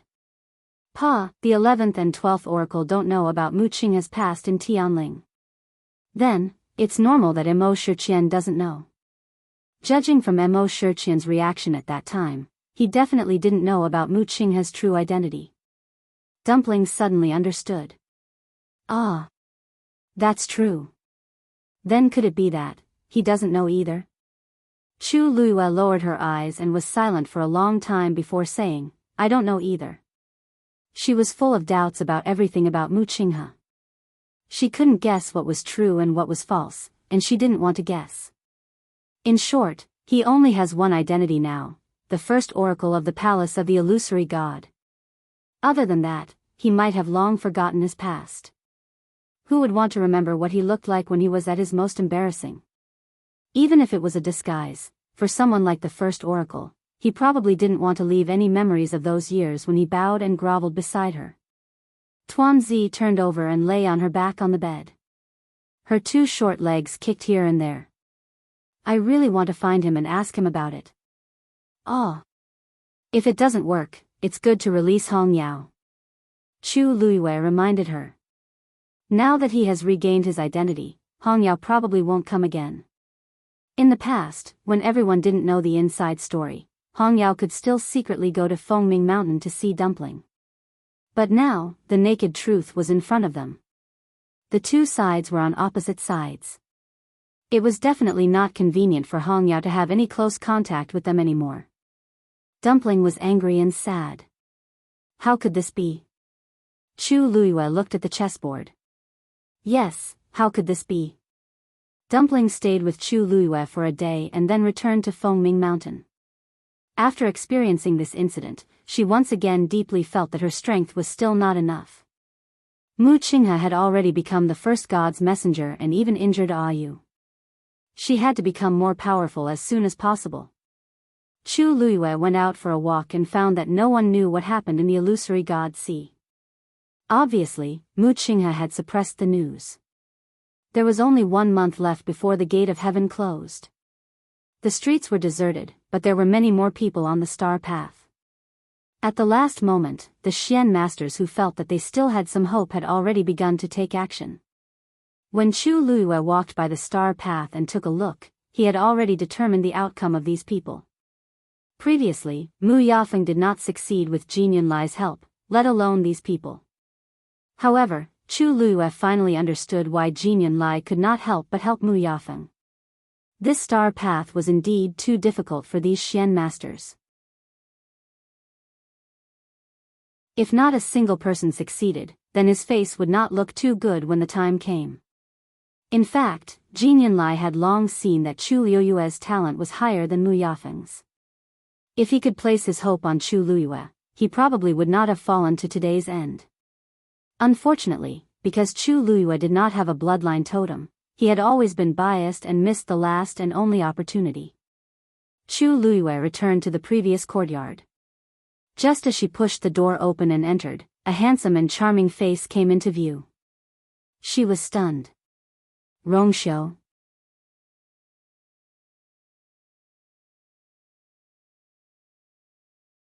Chapter 2400. Weren't you in seclusion? Is it over? Chu Luiyue asked in surprise. She had always thought that he still needed some time. Rongxiu nodded slightly. Then, his gaze fell on her shoulder, his expression slightly cold. Chu Luiyue subconsciously shrank her neck and confessed honestly. It's not serious. It's healed. The wound was relatively shallow. She had used medicine after returning. Now that she was a god, her recovery speed was amazing. She was almost healed by now. She didn't take the wound too seriously, but Rongxiu happened to come out of seclusion. With his sensitivity, it was basically impossible to hide it from him. So Chu Luiyue immediately chose to confess. Rongxiu reached out and pulled her back into the room. Sensing the low pressure from him, Chu Luiyue obediently quieted down. Her past experience told her that it was better to stay put at this time. After taking her back into the room, Rongxiu turned around and closed the door. Chu Luiyue whispered. It's really okay, I can see it myself. Rongxiu said and turned to walk toward her. Chu Luiyue was stunned. You can see it yourself? What do you mean? Rongxiu came to her and looked down at her. His face, which was always gentle and elegant, seemed to be covered in a light wind and snow, and there was a bit of biting coldness. I mean, I want to see it. His voice seemed to be lower than usual. Every word was like the wind plucking the strings of a zither, to enchant people's hearts. Do you want to do it yourself, or do you want me to help you? His tone didn't change, but there was a bit of strength in it that couldn't be refused. Chu Luiyue immediately said. I'll do it myself. Rongxiu looked at her like this. The frost between his eyebrows finally melted, and a faint smile flashed across his crimson lips. You can do it yourself. Maybe you're not as fast as me. Chu Luiyue's face was slightly hot. She glared at him angrily, then took off her coat, revealing her injured shoulder. A half-inch long sword wound on her snow-white, round shoulder had healed and formed a scab, with a faint layer of powder. Rongxiu's brows slightly furrowed, and there seemed to be billowing waves in his eyes. He reached out his hand, and his warm fingertips gently landed on it. Does it hurt? Chu Luiyue shook her head. It doesn't hurt. This small injury was nothing compared to the injuries she had suffered in the past. Rongxiu's thin lips slightly pursed. Whose? Chu Luiyue paused, and her lips curved up into a light smile. Ts. Yytststs, T-S her, S-S-T-T, you, You don't have to smile if you don't want to. Chu Luiyue's slender, white hand gently grasped the clothes in front of his chest. Her lips curled up a little, but in the end, she still let go. She took a few steps back and gently rested her head on his chest. The familiar cold fragrance instantly wrapped her up, making her feel extremely at ease. She closed her eyes for a long time, then sighed softly. She and Mu Hongyu said that they weren't angry, but how could they say that they didn't mind at all? But things had changed with the passage of time. Things remained the same, but people had changed. If she still held on to those things, it seemed to be particularly embarrassing. But Rong Xiao had seen her in the most embarrassing state. So, only when she was with him, she could truly let go of everything in her heart and face everything with her true self. She shook her head. Originally, she had a lot of things to say, but after hearing Rong Xiao's words and being held in his arms, she felt that there was nothing to care about. He knew what she was thinking and understood all her unspoken feelings. He knew the pain in her heart and was willing to soothe all her wounds. She hugged his lean waist and said softly, "Rong Xiao. Fortunately, I have you." He wouldn't lie to her, hide from her, and always be by her side. At this moment, she was resting her head on his chest, so she didn't see the golden and dark flames that instantly rose in his eyes. But it was only for a moment, and the flames dissipated instantly. Rong Xiao pinched her chin and kissed her. Yan Qing walked out of the room and headed in a certain direction. He had just walked a short distance when he was stopped by someone. "Lord Yan Qing, where are you going?" He stopped and turned his head to look. Little Hachi was leaning lazily against the door, looking like she had just woken up. There was still some tiredness in her eyes. She squinted slightly and looked over with a faint smile, which made her even more charming. Her usually soft voice was a little hoarse at this moment. Perhaps even she herself didn't know how seductive she was at this moment. Yan Qing's gaze lingered on her face for a moment. "It's a private matter." "How is it a private matter?" "I think you're going to look for His Highness Saint, right?" Little Hachi chuckled and raised her chin. "I advise you not to go now." Yan Qing frowned slightly. "Why?" Little Hachi's smile deepened. "Because Master is also here." Yan Qing was stunned and immediately understood. He really didn't know about this. "Thank you for your reminder, Little Hachi." "I'll wait then." Little Hachi waved her hand lazily. "Don't wait. I've already woken up from my afternoon nap, and I haven't seen anyone yet." Yan Qing, Little Hachi's words were straightforward and ambiguous, and he didn't know how to respond for a moment. Fortunately, he usually didn't talk much, so Little Hachi didn't mind. She suddenly thought of something and curved her lips into a smile. "It just so happens that I'm going to Herb Mountain. Lord Yan Qing, do you want to come along?" Yan Qing chose to reject almost immediately. "I'm afraid it's not convenient." Little Hachi blinked. "Why is it inconvenient?" "When we come back, you'll probably be able to see His Highness, and I'll also be able to see my master.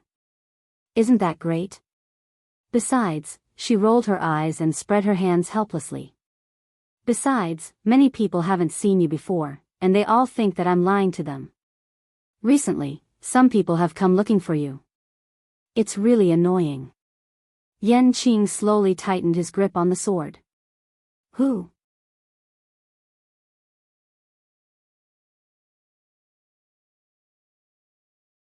Chapter 2401. Little Hachi stretched lazily, revealing her slender waist. The strings of colorful jade beads on the hem of her blouse jingled and swayed gently, which was particularly eye-catching. "Then how can I remember?" She dragged her voice slightly, looking innocent and charming. In her eyes, those people all looked the same. She couldn't tell if they were good or bad. Yan Qing pursed his thin lips slightly and relaxed his hands slightly. Little Hachi saw that he didn't speak, so she shrugged and said softly, "Well, since Lord Yan Qing doesn't want to go, then, let's go." Yan Qing said. His expression was as usual, and no emotion could be seen. As long as they didn't run into those people, it should be fine. Little Hachi showed a bright smile on her face. Okay. She walked to Yan Qing with small steps. A gust of fragrant wind also followed. Then let's go. Yan Qing didn't move.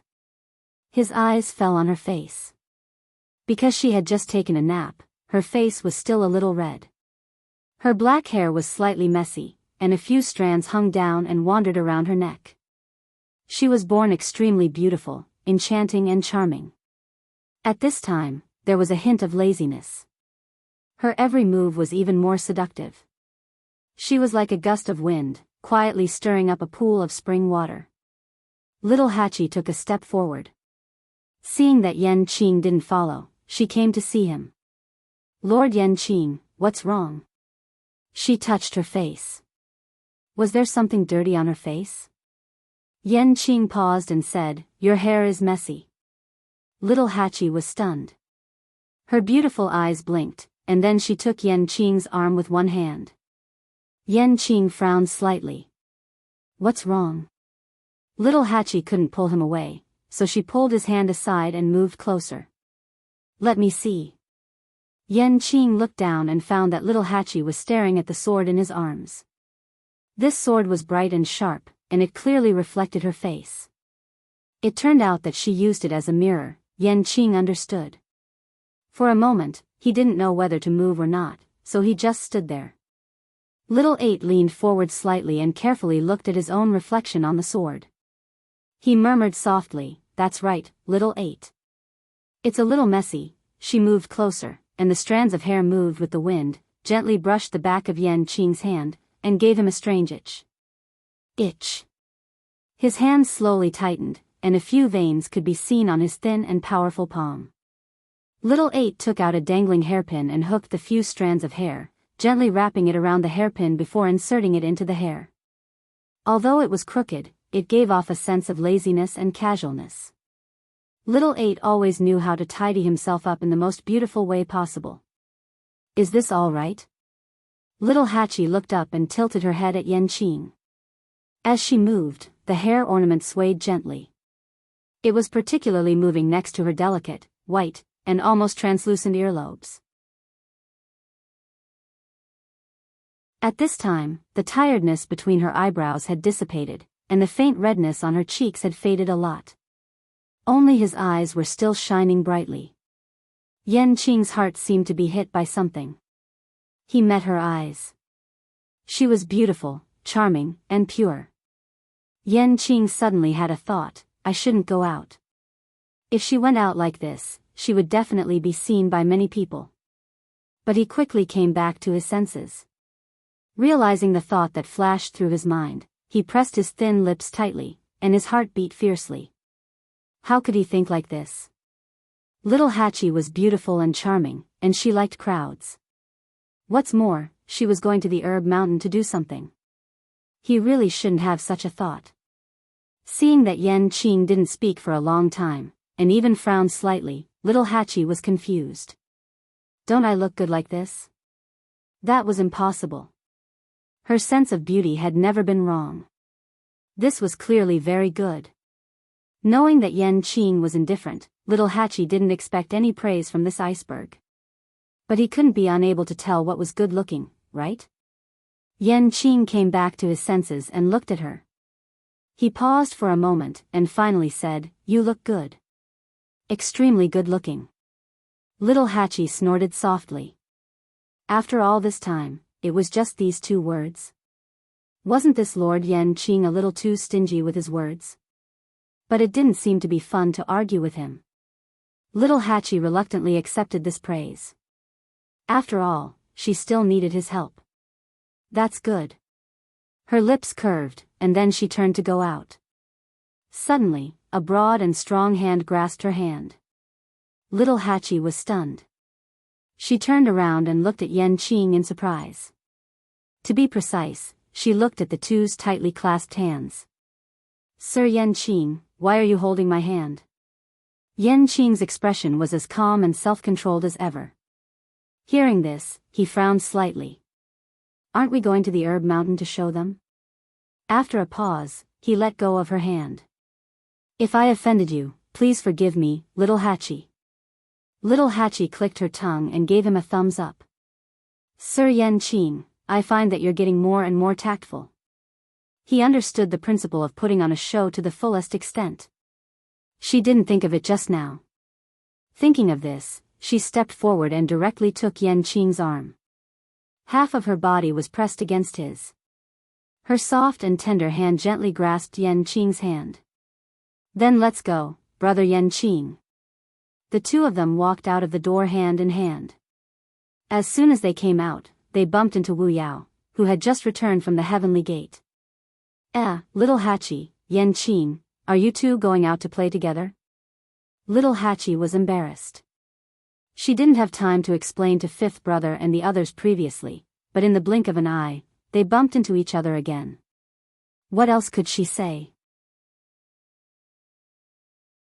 Most importantly, they were outside now. Thus, she could only choose to nod. Wu Yao looked at the two of them holding hands and snorted softly. Although Yanqing was barely qualified in all aspects, Wu Yao still felt indignant when he saw his sister so intimately with him. Go and come back early. With that, Wu Yao didn't stay any longer and returned to the courtyard. Little Hachi coughed and hurriedly ran away with Yanqing. Wu Yao returned to the courtyard and saw Yi standing in front of the door. Big brother, did you see little Hachi and Yanqing go out together just now? Yi nodded. This Yanqing really hid his strength well. He abducted our little Hachi so easily. Wu Yao walked over to the stone table and poured himself a cup of tea. Go to the fire. Yi glanced at him and said mildly. He's marrying into the family. Pfft. Wu Yao spat out a mouthful of tea. He looked at Yi in shock. Then, this shock gradually turned into admiration. No wonder Big Brother didn't have any reaction earlier. So he was waiting here. Marrying into the family? Will His Highness the Holy Sun agree? Yanqing was that person's right-hand man. An extremely faint smile flashed through Yi's indifferent and narrow eyes, disappearing in an instant. Of course.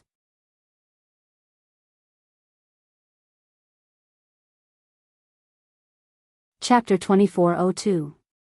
Herb Mountain. There was still a month before the gate of heaven closed. Everyone in the Illusion God Palace was on high alert. People were coming and going on Herb Mountain. It was very lively. Little Hachi and Yanqing attracted a lot of attention the moment they arrived. Countless pairs of eyes looked in their direction. When they saw that little Hachi was holding a man's hand, almost everyone was shocked. Who is that? Why is he so intimate with little Hachi? I don't know him. He seems to be new. Is he the one she mentioned before? Her sweetheart? Is there really one? That man seems to be Her Eminence. He's so young. All kinds of discussions could be heard. Little Hachi was very satisfied. She pulled Yanqing's hand. Yanqing immediately understood and bowed slightly. Little Hachi moved closer to his ear and laughed softly.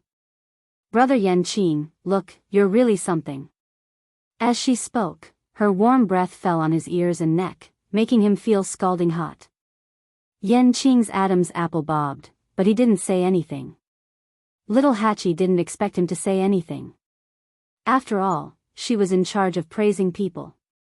Let's go over there. There are a few kinds of herbs that need to be collected. Little Hachi was indeed very close to him. When she spoke, Yanqing could even feel her soft lips brushing against his. He nodded slightly. Okay. Little Hachi smiled. Big brother Yanqing looks like he's so well behaved. She suddenly wanted to pinch his face and see if the iceberg would melt. Little Hachi hesitated for a moment, but in the end, she held back and pulled him towards a mountain peak. Now, she was very familiar with this place. She clearly remembered where the medicinal herbs were located and how much they were. So she could find whatever she wanted immediately. Yanqing followed her obediently. The voices of the two were very soft, and the bystanders could hardly hear them. Therefore, this interaction of whispering was an extremely intimate display of affection in the eyes of the bystanders. Many young men were heartbroken. Looks like little Hachi really likes that person. She's actually willing to be so close to him. That man doesn't look ordinary either. No wonder she was willing to reject Liang He for him. Forget it, forget it. Let's worry more about ourselves. There's not much time left. Xu Jing stood by the stream and frowned slightly as he looked at the boundary not far ahead. Recently, this barrier had been very unstable, appearing and disappearing from time to time. Even she could not grasp it. Although she had never been able to fully control this barrier, such a situation had never occurred before. The attitude of the first and second oracles was very clear. They wanted her to solve it herself. But, it was easy to say, but extremely difficult to do. In these 10,000 years, she had thought of countless ways, but she still couldn't do anything about this barrier. Now that there was only a short month left, what should she do? Xu Jing was very frustrated. But she also knew that this was her last chance. So many things had happened before, and her position was already in danger. If she continued to be in this state, Xu Jing didn't dare to think further. Suddenly, a few voices of discussion came from afar. Are you serious? Little Hachi really came with a man? Of course it's true. Everyone saw it with their own eyes. And the two of them are very close. Everyone can see that the two of them are a couple. I remember that the man is called Yanqing. I heard that he has the same name as the divine general of the left by the emperor's side. I took a look from afar just now. That person is indeed a venerable god expert, and he's extremely young. It can be said that he has a bright future. Ordinary people really can't compare to him. Standing beside little Hachi, they are indeed very compatible. Xu Jing frowned and looked up. The people who were talking were just passing by and didn't come close. But when they spoke, they didn't deliberately lower their voices, so even though they were still some distance away, Xu Jing could still hear them very clearly. Now, whenever she heard little Hachi's name, she would be very annoyed. Previously, due to that person's words, Xu Jing had been holding back and didn't find trouble with little Hachi. But now, she had delivered herself to her door and even dared to show off with that person with the same name. This was too much. Xu Jing's face turned cold, and she walked toward the rolling mountains ahead. Little Hachi was standing in front of a swamp with Yanqing. Above the swamp, white reeds that were as tall as a person fluttered in the wind. Little Hachi stood by the shore and suddenly sighed. Sigh. I miss Shifang so much. Yanqing looked at her. What's wrong? Little Hachi raised her hand and pointed forward. The celestial vine is buried below. I have to go down and dig it out myself. In the past, it was Shifang who did this. In fact, it wasn't that little Hachi hadn't done this kind of thing before. After all, when she was in Peach Blossom Dock, she and Shifang were in a mess in order to process all the medicinal herbs. However, if there was a second choice, little Hachi would still try her best to avoid it. In the past, Shifang was her second choice. But now, she looked at Yanqing. Yanqing immediately understood what she meant. I'll help you. Little Hachi immediately acted coquettishly. Brother Yanqing is the best. Yanqing didn't say anything and turned to walk into the depths of the reed marsh. At this moment, a mocking voice sounded. You even have to trouble others for such a small matter. Do you deserve to be called a celestial physician? Yanqing stopped in his tracks and frowned. Little Hachi turned around. Sigh, why is it this person again? Eighth Oracle, are you waiting for me every day? Otherwise, why do I run into you everywhere? Xu Jing smiled coldly and his eyes fell on Yanqing. Just as he was about to mock him, his expression suddenly changed. This back view. When Chu Luiyue woke up, it was already evening. The sky was getting dark. She opened her eyes in a daze and felt sore all over, as if her bones were falling apart. For some reason, Rong Xiu seemed to be especially, as soon as she moved, a warm body pressed against her from behind. Rong Xiu's arm wrapped around her waist and easily pulled her into his arms. Chu Luiyue propped her hands on his chest, opened her eyes, and shook her head pitifully. Rong Xiu chuckled and kissed her. "I won't bully you." Chu Luiyue was slightly relieved and couldn't help but say, "You've already bullied me before saying this. You're too insincere." His voice, which had always been clear, was now a little hoarse. Rong Xiu's eyes deepened and his thin lips curved slightly. "How do you know that it's over and that I didn't stop out of kindness?" Chu Luiyue suddenly blushed. This man, however, Rong Xiu, was a man of his words. After being intimate for a while, he carried her and got up to take a bath. However, he didn't stay for too long and went out. After Chu Luiyue cleaned up and returned to the bedroom, she found that Rong Xiu had already sat down. There was a chess game in front of him. When he heard the sound, he looked up. The bright light reflected in the depths of his eyes that were as deep as the sea. "You, come." Digression, 6:00 in the evening. The closest comment to the truth appeared in the comments section. I'm also a little surprised.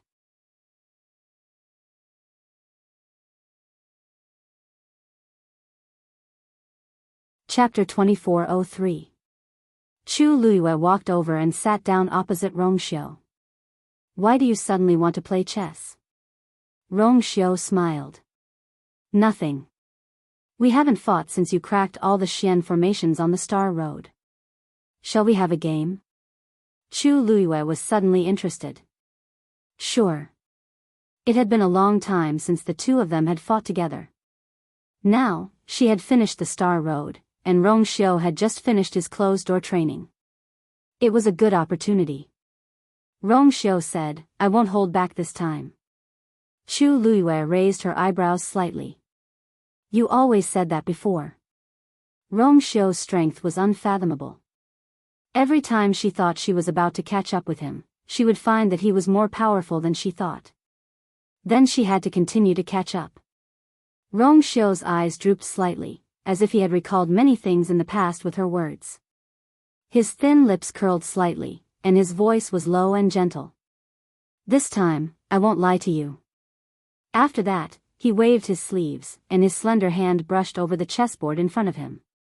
A majestic and astonishing pressure descended, and the chessboard was instantly annihilated into powder. Chu Luiyue was stunned, and then her heart skipped a beat.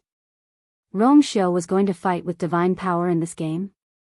He hadn't even made a move, and the chessboard carved with the best rainflower gold stone was silently destroyed just like that. Then, a ball of brilliant golden light flew out from Rong Xiu's palm, and divided into several crisscrossing lines in the air. A new chessboard formed with tyrannical divine power appeared in front of Chu Luiyue. The flowing light was dazzling and brilliant.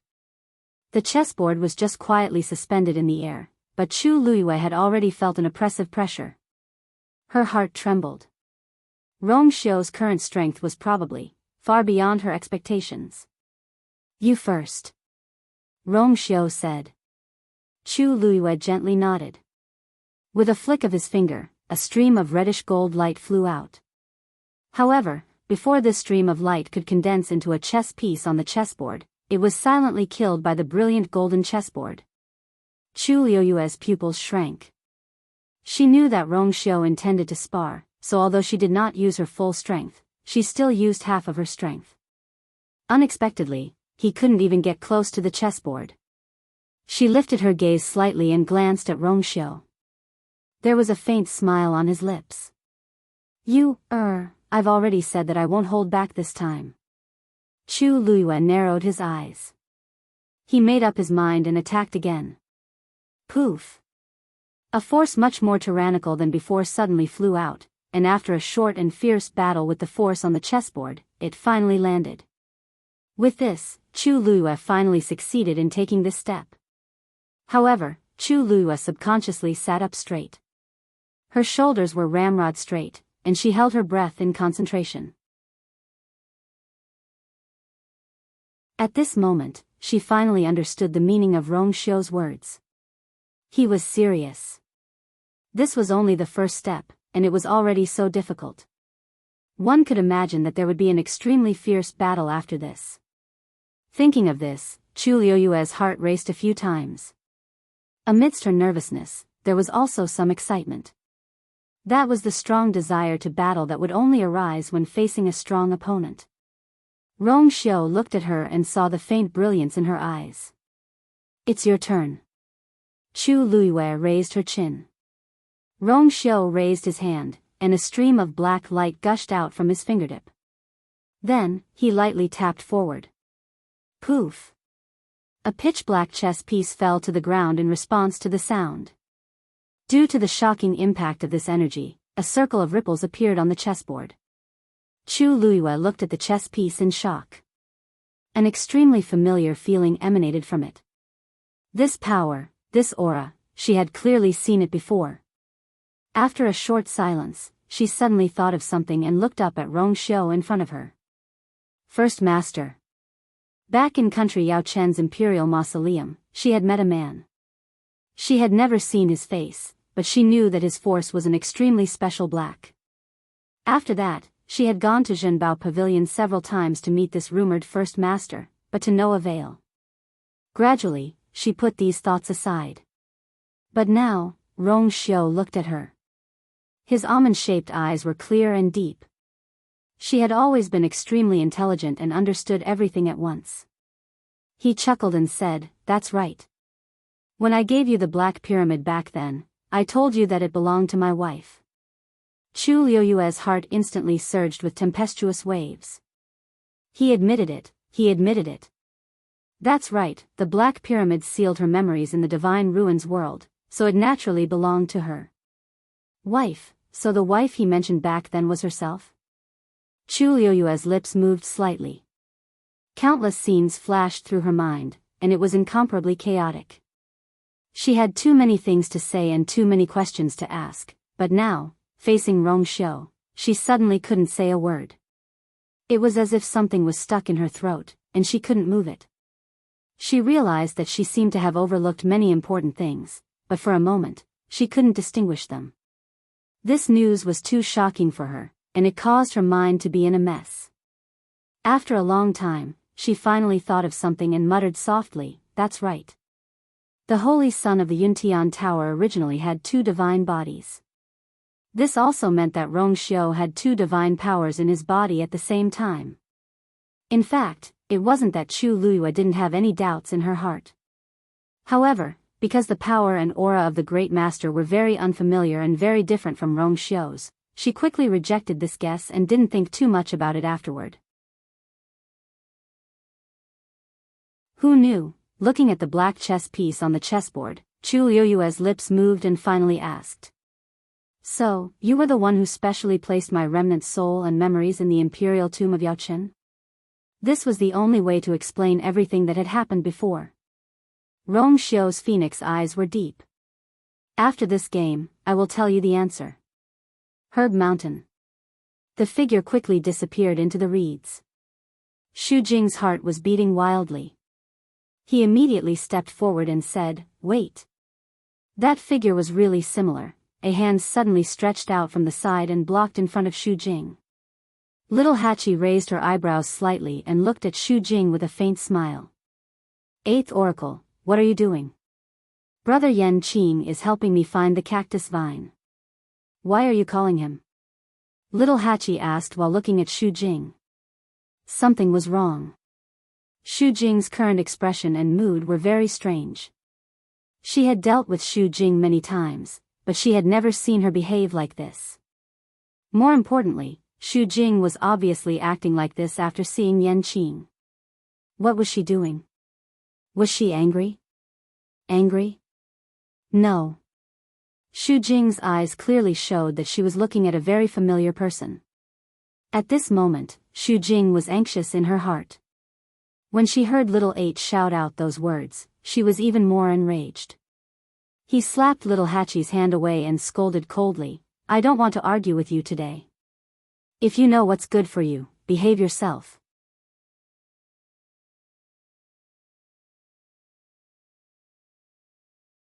Chapter 2404. The smile on little Hachi's face faded. She moved her wrist and chuckled. What a coincidence. I don't want to slap the 8th oracle today. The skin on your face is too rough. What if you cut my hand? You. No one could tolerate such words. Even Xu Jing, who had a grudge with little 8 for a long time, was no exception. But she was more concerned about something else. She looked up at the reeds again, but the figure had completely disappeared. Little Hachi's mood became unpleasant when she saw her like this. 8th oracle, why are you staring at our brother Yanqing? This gaze, it really made her uncomfortable. Xu Jing's eyes were cold, and she was about to attack. Chi! A long sword suddenly flew out from the depths of the reeds and went straight for Xu Jing. Xu Jing was startled and immediately withdrew her hand. She moved her feet and retreated a few steps. Only then was she able to avoid the sword. She looked at the sword in surprise and doubt. It was just a very ordinary sword, but the power contained in it was extremely shocking. What exactly? Little 8 turned around to take a look, the corners of his lips raised slightly. There was one thing she had to admit. Yanqing was a person of few words and was as cold as an iceberg all day long, but her fighting ability was really amazing. Just like now, even if she was not in front of her, her attacks were steady and accurate. With someone supporting her, little Hachi felt even more elated. 8th oracle, whether I'm worthy of being called a celestial physician is not up to you alone. Besides, I'm not troubling others. Brother Yanqing is my man. Not to mention helping me pick the celestial vine, even if he helps me massage my shoulders, back, hair, and makeup, it's his duty. This is called fun. Do you know what fun is? As little Hachi spoke, she kicked the shoes on her feet. She thought to herself, this is good. Yanqing even helped me put on my shoes. Wouldn't it infuriate the 8th oracle to death if he were to say it out loud? Xu Jing was so angry that her entire body was trembling. Of course you. Before he could finish, a buzzing sound suddenly came from behind Xu Jing. Startled, she hurriedly turned around to look. In the distance, a faint cyan barrier was faintly discernible. Several streams of light swam on it, shining brightly. At this time, the sky was already very dark, and the barrier was particularly eye-catching. Sensing the fluctuations coming from the barrier, Xu Jing frowned. Why did it start again? But she had no choice. She had to go there immediately. Otherwise, it would be troublesome if something happened. She glanced at little Hachi unwillingly, her eyes quickly sweeping over the reeds behind her. Although the possibility was very small, she still felt an inexplicable uneasiness in her heart. He probably wouldn't be able to see him today, so he could only look for another opportunity. In any case, this person was in the illusory god palace. What was so difficult about meeting him? Thinking of this, Xu Jing no longer hesitated and turned around to leave. Little Hachi's beautiful eyes narrowed slightly as she looked at the barrier thoughtfully. A breeze blew over, lifting up the tongue tied to her waist. At this time, a sound came from behind her. Little Hachi turned around and saw Yanqing walking out of the reeds. He was holding a few cactus vines in his hand. Then, he raised his hand, and the sword finally flew back into his hand. He came in front of little Hachi and handed the cactus vines to her. Although it grew in the swamp, the cactus vines were green all over and as clear as jade. They were very clean and beautiful. Thank you, big brother Yanqing. Little Hachi took the cactus vines and smiled at Yanqing. Yanqing's expression changed slightly. That person just now was the 8th oracle? Little 8 nodded. Then, his eyes turned. He bit his lips and leaned over with a smile.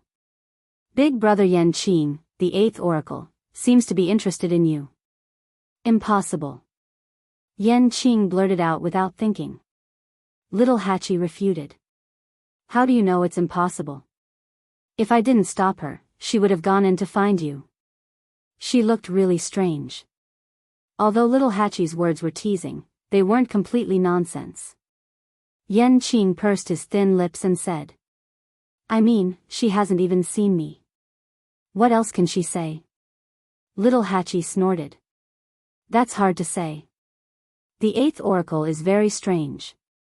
Also, she seems to have a special feeling for the divine general of the left. Ah! She suddenly exclaimed. She can't be a couple with that person, right? She thought about how Xu Jing forced Yan Qing to change his name. If there wasn't something going on, why would she care so much about it? It was rare for Yan Qing to frown. What nonsense are you talking about? I'm not talking nonsense. Little Hachi's red lips curled.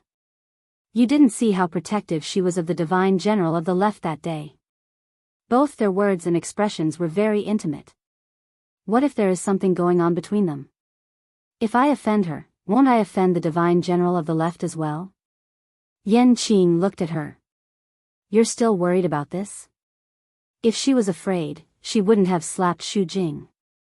Little Hachi glared at him. Of course I'm afraid. I heard that the divine general of the left is very powerful. If he comes to find trouble with me.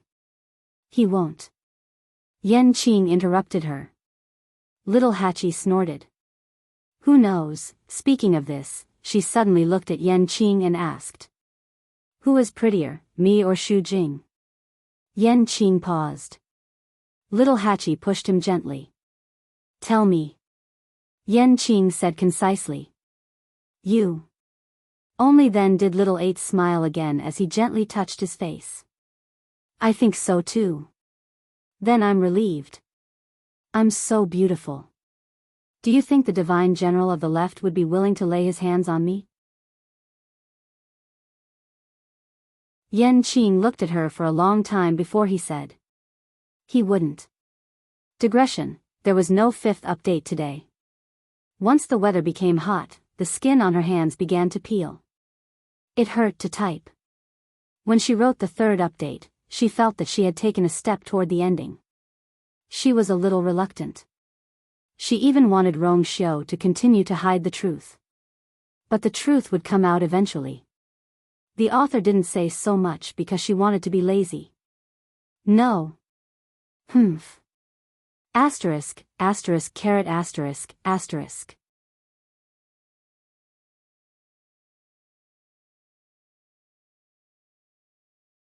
Chapter 2405. Time passed slowly.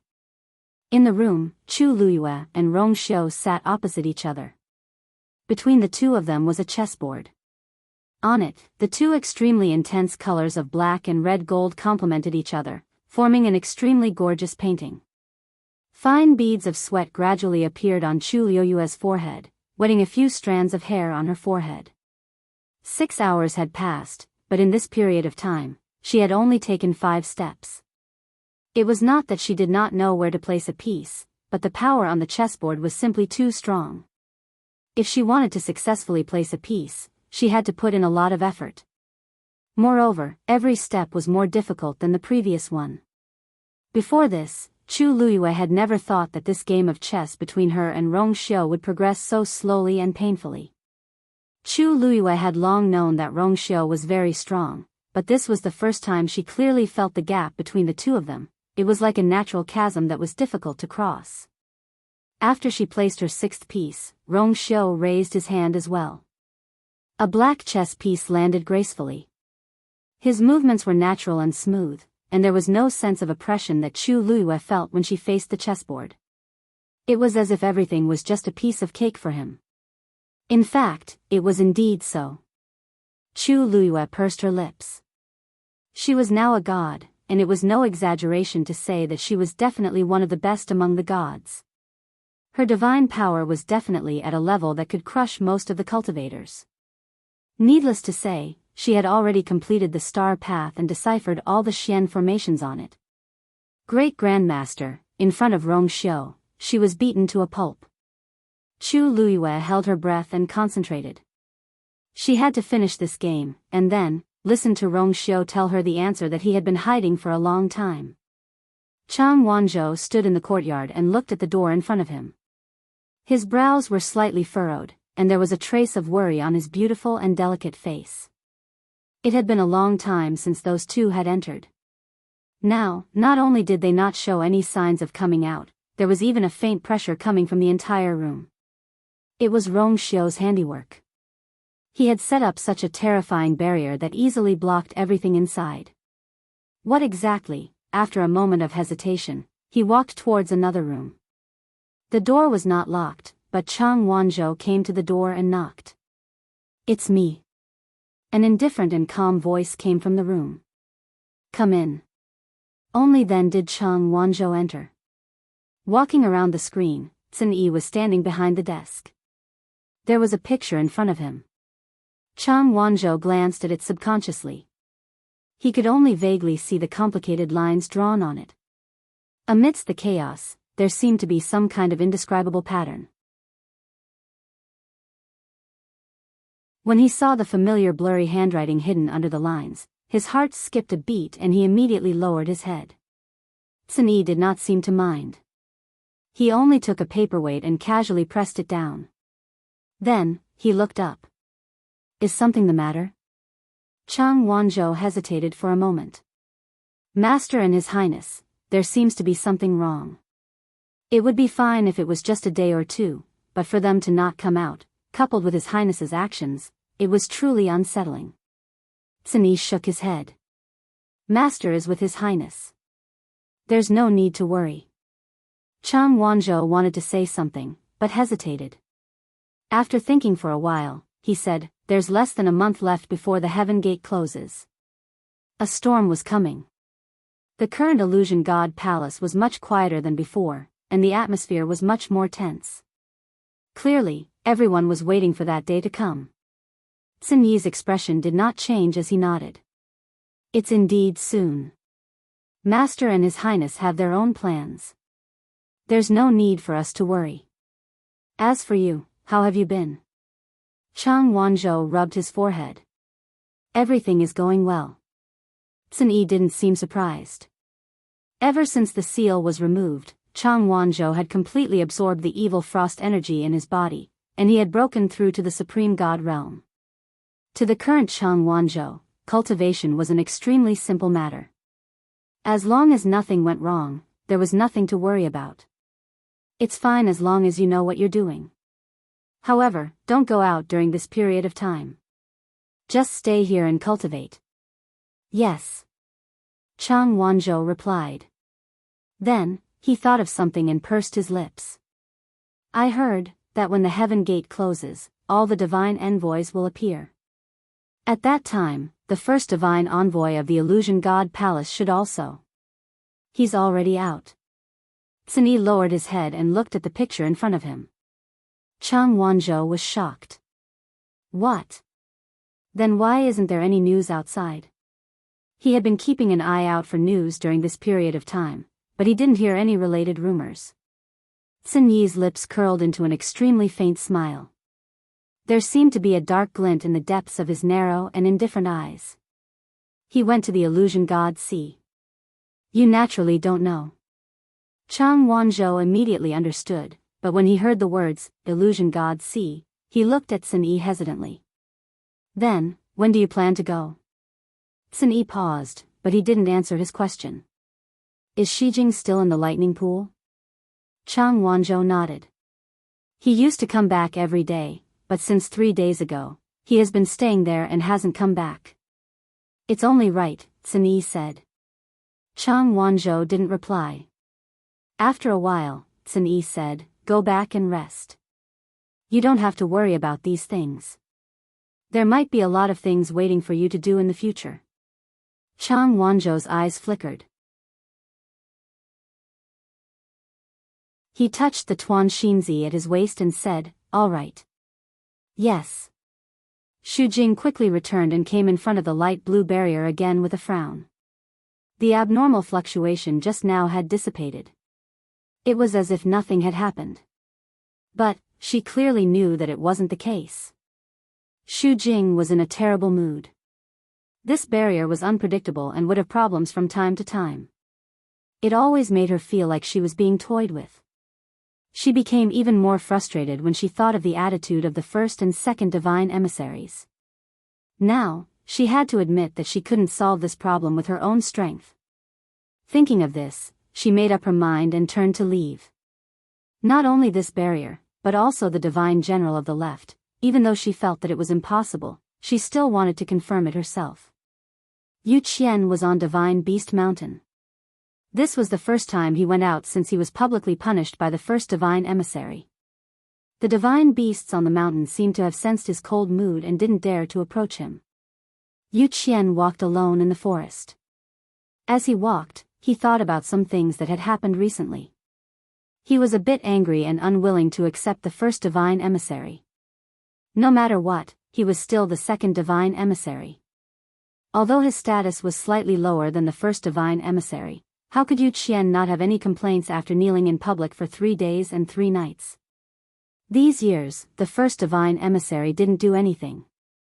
He personally took care of all the affairs of the illusion god palace. But now, he was punished like this just because he asked one more question. Yu Qian's eyes darkened.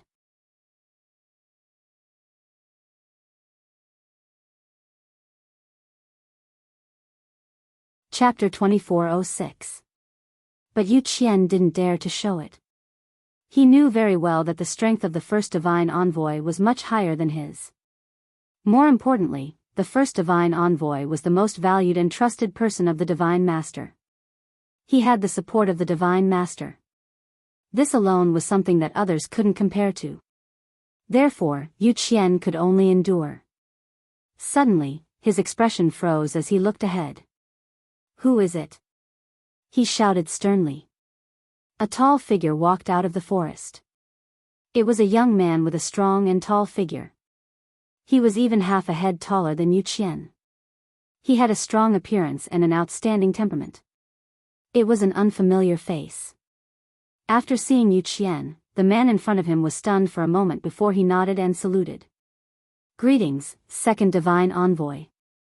Yu Qian's strength was extraordinary, and there was only one possibility that he would appear in this place at this time. Yu Qian quickly searched his mind and vaguely guessed the other party's name. Hua Shuangshuang. Hua Shuangshuang was a little surprised. "Do you know me, second divine envoy?" Yu Qian couldn't say that he knew him, but he had indeed heard of his name. Ever since Chu Luo successfully completed the star path and entered the palace of the illusory god, Yu Qian had specially investigated her subordinates. Hua Shuangshuang was very tall and very recognizable, so Yu Qian quickly guessed. "What are you doing here?" Yu Qian asked coldly. The heavenly gate was about to close. Now, most cultivators were busy improving their strength. Why would they stay on the Divine Beast Mountain? Hua Shuangshuang was about to speak when a small head quickly appeared behind her and quickly shrank back. Yu Qian's eyes were very sharp. "What's that behind you?" Hua Shuangshuang coughed. "It's nothing. It's just a little guy."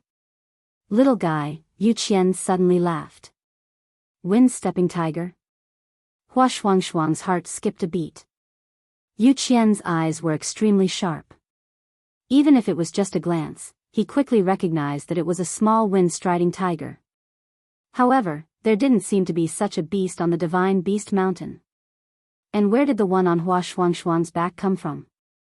Yu Qian could clearly sense a familiar aura coming from the little wind-stepping tiger. After thinking for a while, he suddenly thought of something.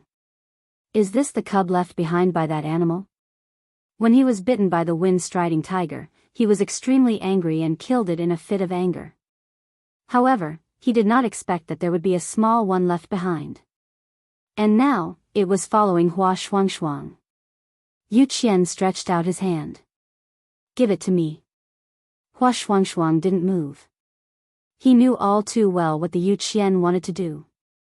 The little thing was lying on his back. It seemed to have sensed the dangerous aura coming from Yu Qian and was trembling. This caused the smile on Hua Shuangshuang's face to fade. Second divine envoy, it has no one to rely on and is already very pitiful. Why do you have to kill it? Yu Qian seemed to have heard a joke. It seems that you know quite a lot. But, who are you to speak to me like this? Hua Shuangshuang did not seem to sense the threat in his words and said indifferently, I know that you are in charge of the Divine Beast Mountain, but, because of this, there are some things that are most inappropriate for you to do, right? There were so many divine beasts here, and they all obeyed Yu Qian's words. However, it was obvious that it was more because of fear. Just a moment ago, he was playing with the little guy. When the Yu Qian came, the other divine beasts immediately scattered in panic. It was not hard to imagine how the Yu Qian usually treated them. But then again, the Yu Qian could casually give the golden-winged crow-bone beast to Jun Zhuqing to play with without caring about the lives of these divine beasts. What else would he not do? Yu Qian was so angry that he laughed. Are you trying to teach me a lesson? It was fine if the first messenger punished him and made him kneel for 3 days and 3 nights. After all, the other party's status and strength were higher than his. But, who was this Hua Shuangshuang? Yu Qian was already in a bad mood. Now, Hua Shuangshuang had hit the muzzle of the gun. If not him, who should she look for? Hua Shuangshuang was neither servile nor overbearing. I don't dare. I'm just stating the facts. Of course, he could tell that the Yu Qian was angry. Actually, at this time, any normal person would know that they should take a step back and admit their mistake. But, Hua Shuangshuang did not want to. Yu Qian's voice was deep and stern. Shangguanyu is used to being arrogant. Even your subordinates are the same. It seems that if I don't teach you a lesson, you won't know what's good for you. As he spoke, the aura on his body exploded. Hua Shuangshuang's expression was tense. With his current strength, he obviously could not compete with the other party. There was no doubt that as long as the Yu Qian wanted to, he could finish him in one move. The piled-up leaves in the forest flew up. The air condensed, and the surrounding space seemed to be frozen. However, at this time, the little wind-stepping tiger suddenly climbed from Hua Shuangshuang's back to his shoulder. Then, it jumped to the ground and stood in front of Hua Shuangshuang. Ow! It roared fiercely at the Yu Qian. Unfortunately, it was still young, and its voice sounded very childish. It was not threatening at all. Yu Qian laughed when he saw this. What? You want to protect him with just you alone? You overestimate yourself. Ow! Fear flashed in the little wind-stepping tiger's eyes when it heard his voice. However, it quickly suppressed this emotion. It stood firmly in front of Hua Shuangshuang. It looked like if the Yu Qian made a move, it would immediately fight to the death. Hua Shuangshuang frowned and quickly picked up the little wind-stepping tiger. Second messenger, if you have any anger, just take it out on me. Why bother with it?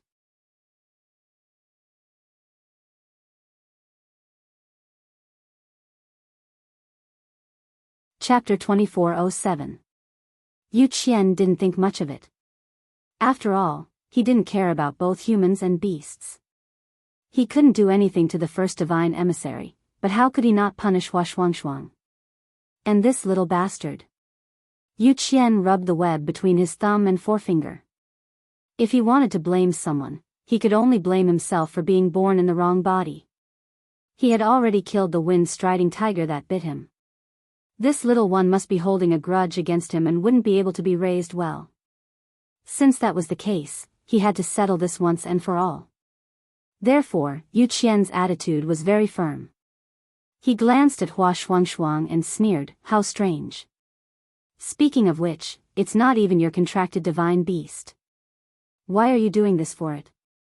He had thought that Hua Shuangshuang was doing this because she had a contract with the wind-striding tiger. But after taking a closer look, he realized that wasn't the case.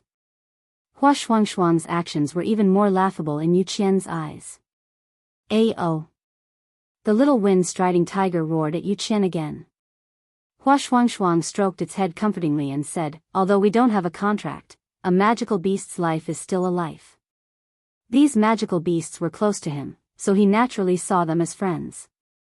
Ridiculous. A powerful and terrifying aura gathered in Yu Qian's palm. However, just as he was about to make a move, a clear cry suddenly came from the depths of the forest. Screech! Yu Qian frowned and looked over. A golden-winged skeletal beast flew over and blocked in front of Hua Shuangshuang without hesitation. The feathers on its body fluttered as it stared at Yu Qian as if it was looking at an enemy. Yu Qian looked at it and recognized that it was the one he had given to Jun Zhoqing. He knew that the golden-winged skeletal beast was saved by Hua Shuangshuang, but he didn't expect that it would be willing to go against him for Hua Shuangshuang. It had been raised by him on mythological Beast Mountain for the past few years.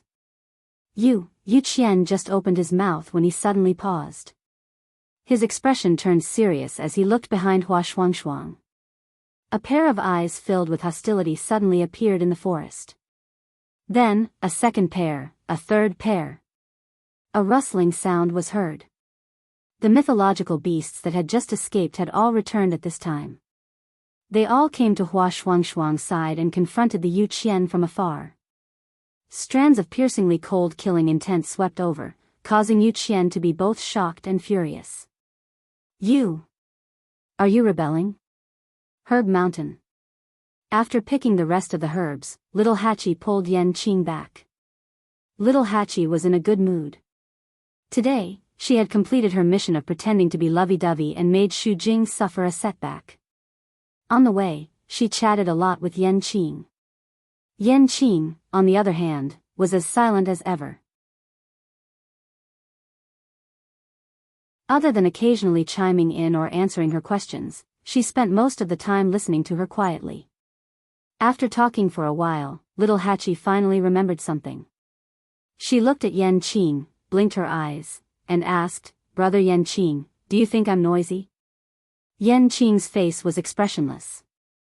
No. Her voice was soft and charming. It was different from other people's. Little Hachi patted his arm in satisfaction when she heard his answer. Under the thin shirt was a man's strong and slender arm. She smiled and said, "Brother Yan Qing, you're a promising child." As she spoke, she pulled Yan Qing and was about to enter the door. However, the door was opened as soon as they reached the door. A familiar face came into view. They looked at each other. Umo looked at the two people standing in front of the door in shock. Little Hachi had just returned. Yan Qing was still holding Little Hachi's slender and fair arm. Their hands were still holding each other's. Umo was stunned. He roared in his heart, "What's going on?" Who could tell him what had happened in this short period of time? Yan Qing, this brat, actually held the girl's hand. Little Hachi saw Umo and greeted him happily. Master Umo, long time no see." Umo swallowed hard. Little Hachi pulled Yan Qing in and turned to close the door. Only then did she let go of Yan Qing and raise her hands. "Don't worry, I'm just borrowing Master Yan Qing. I don't mean anything else." Umo's eyes twitched. "Use? How?" He doesn't know anything other than killing people." How can you borrow?" Yan Qing threw a glare at him. Unfortunately, Umo was too shocked at this time and didn't notice the threat at all. Little Hachi smiled and winked at Umo. "Of course, I know that Master Yan Qing is very powerful, but he's also a man. He's very useful as a shield." Umo was dumbfounded. What did she mean? He suddenly thought of something and looked at Yan Qing. His eyes swept over Yan Qing with suspicion and shock. "No way, right?" Yan Qing frowned and a murderous look flashed across his eyes. Umo's strong desire to live finally made him come back to his senses and he immediately retracted his gaze. Little Hachi had already walked into the courtyard. Master and His Highness haven't come out yet?" Umo hurriedly explained, "They're practicing chess and probably won't come out for a while." He also sensed the movements of his master and specially came to guard. "Miss Little Hachi, do you have something urgent?" "No, I don't." Since they were busy, she would wait for a while. Little Hachi finished speaking and said goodbye to the two and returned to her room. Umo didn't rush to Yan Qing until her figure completely disappeared behind the door. He tried to suppress his excitement and said, brother. You're giving in? Digression, 6 p.m.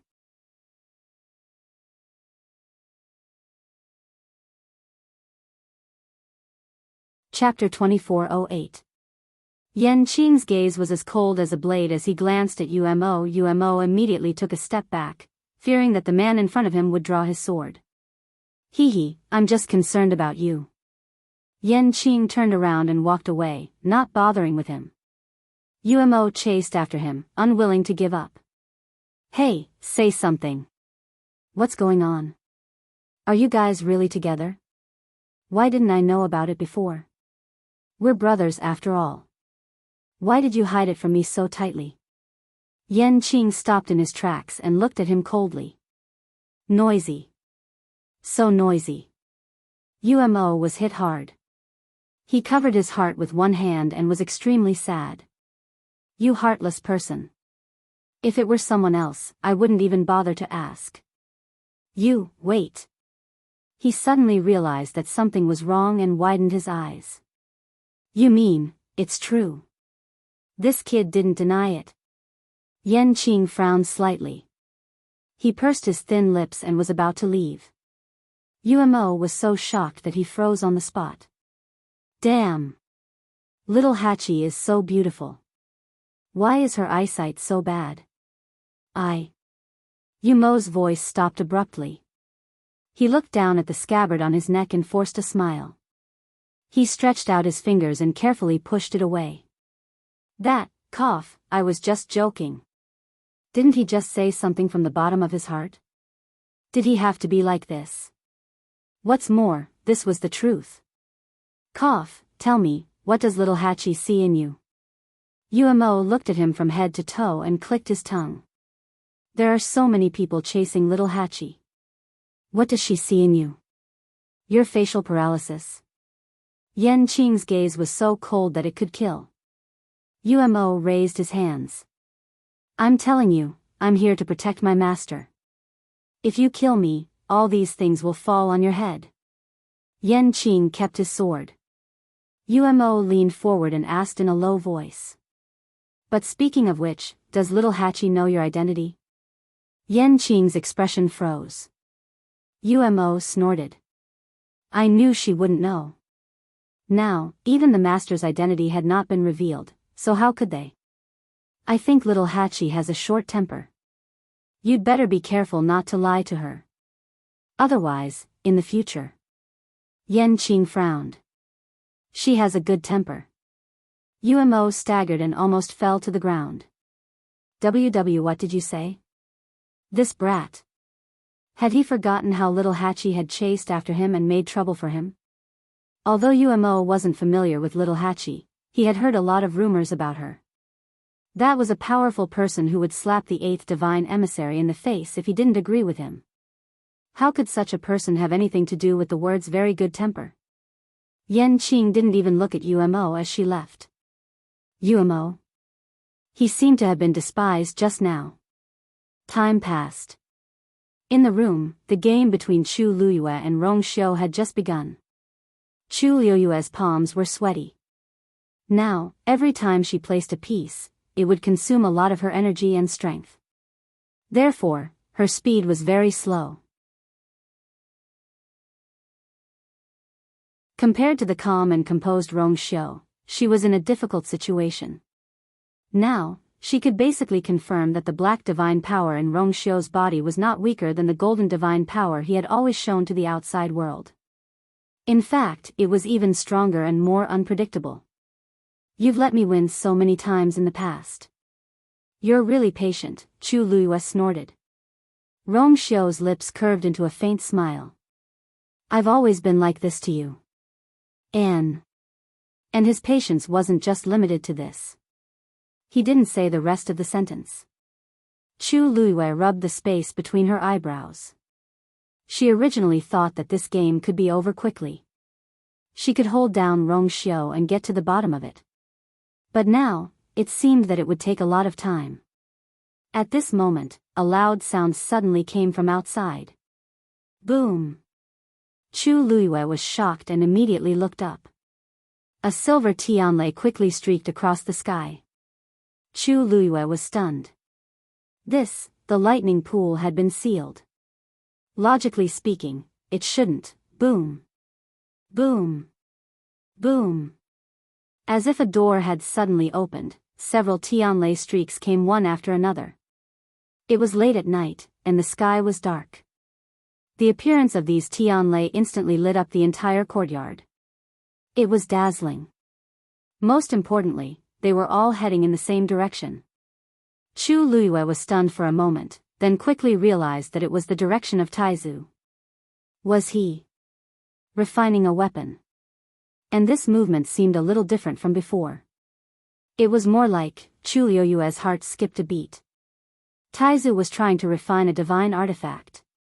Then, where did these Tianlei come from? Soon, Chu Luiyue found the answer. These Tianlei didn't come from the lightning pool, but, sister, are these enough? It was Aunt 12's voice. Chu Luiyue and Rong Xiu sat by the window. They could see the situation in the courtyard when they turned their heads. Aunt 12 was standing in the courtyard, holding a broken longsword in her hand. Beside her stood Aunt 11. Unlike her, Aunt 11 held a long spear in her hand. But at this time, it was also in pieces. Aunt 11 rubbed it and threw it away. It's not enough. Senior Tang Ku said before that divine artifacts are different from ordinary emperor and venerable artifacts. The amount of Tianlei needed is very shocking. This is nothing. Aunt 11 nodded obediently. Oh. She rolled the broken sword in her hand into a ball and gently placed it beside her feet. Then, she took out a saber. Crack. That heavy and majestic saber instantly broke into two halves. Aunt 12 waved her hand, and several silver Tianlei gushed out and went straight ahead.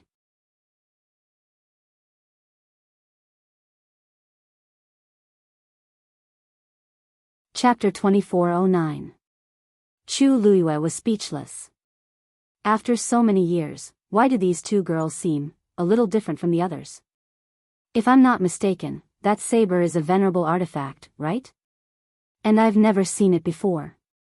At this moment, a voice full of praise sounded. Not bad, not bad. Aunt 12 has improved a lot this time.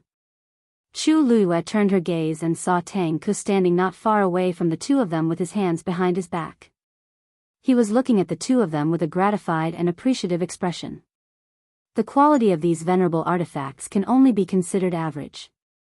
You two can practice first. I'll find you a few better ones later. Shangguan Jing wanted to forge a sacred artifact. The further he progressed, the higher the need for Tianlei's power. However, he had to prepare early. Once he broke through, he would officially step into the realm of a refining saint. For this day, Tang Ku had made sufficient preparations. He could not screw up at the most critical moment. When Aunt 12 heard the praise, her small face immediately blushed and she nodded vigorously. Okay. Thank you, Senior Tang Ku. She felt more energetic. Aunt 11 did not say anything, but her hands did not stop moving. Rays of Tianlei flew out from those divine artifacts, almost illuminating the courtyard as if it was daytime. Tang Ku touched his chin. What's the big deal about the lightning pool being sealed? There are always more solutions than difficulties. Chu Luiyue was speechless. Although she had been looking forward to seeing Taizu break through, the current situation seemed to be different from what she had expected. Such a big movement naturally attracted the attention of others. Mu Hongyu's face was filled with amazement. So it can be like this. It's really amazing. Jian Fengqi said faintly. That's right. This young master has a part to play in these heavenly lightning. Mu Hongyu glanced at him. If you can really help Senior Shangguan Jing break through to become a refining saint, you'll benefit from it. TSK, you're really greedy. Jian Fengqi was speechless. Although these words made sense, why did it sound a little wrong? Mu Hongyu looked at Aunt 11 and Aunt 12 again. In the past, I only heard that they have big appetites. I didn't expect that they were actually waiting here. The astonishing energy was completely absorbed by the two of them, fusing into every inch of their bodies. As a result, they could now dismantle divine weapons with their bare hands. Even Her Eminence wouldn't be able to do it so smoothly, right? Speaking of which, the people around Lu Yu are quite powerful. God Beast Mountain. Yu Qian and Hua Shuangshuang were facing each other from a distance. More and more mythological beasts stood out and surrounded Hua Shuangshuang, forming a confrontation with the Yu Qian. The Yu Qian was extremely angry.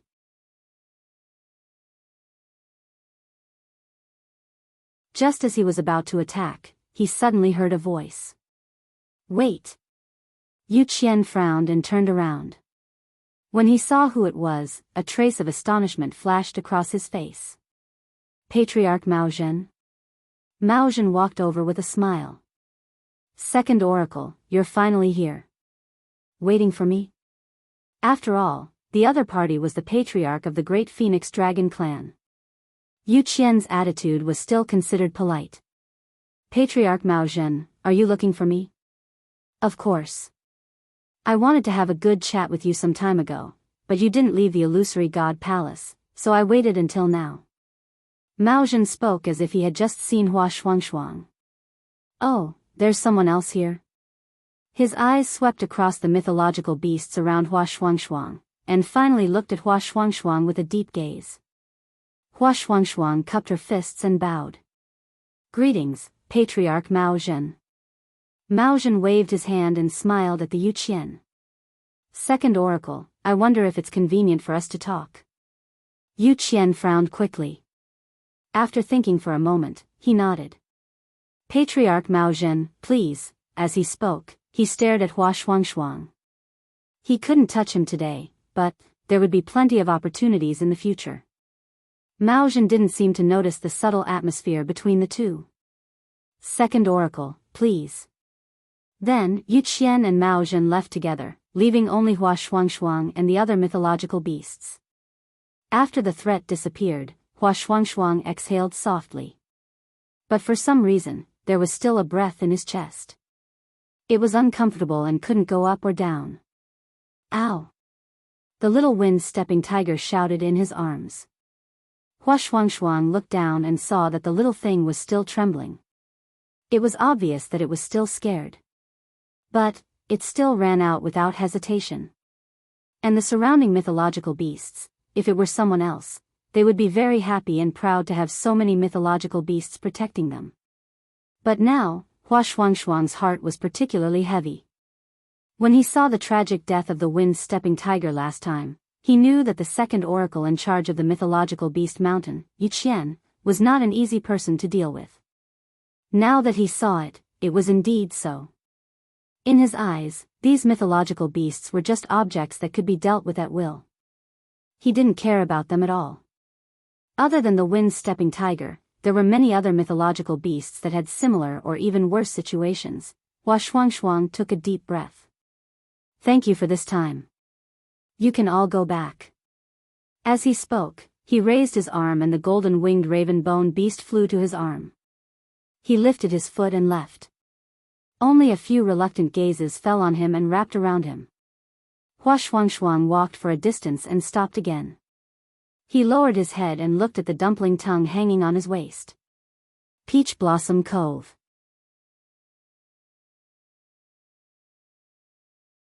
Yu Jiao was standing guard in front of the gate realm, playing with the wooden sword in his hand. It seemed that this one couldn't be used anymore.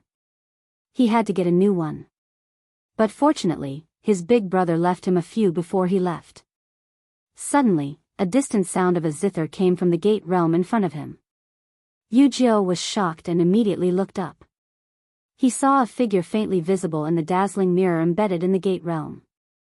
Digression, it was so hot today.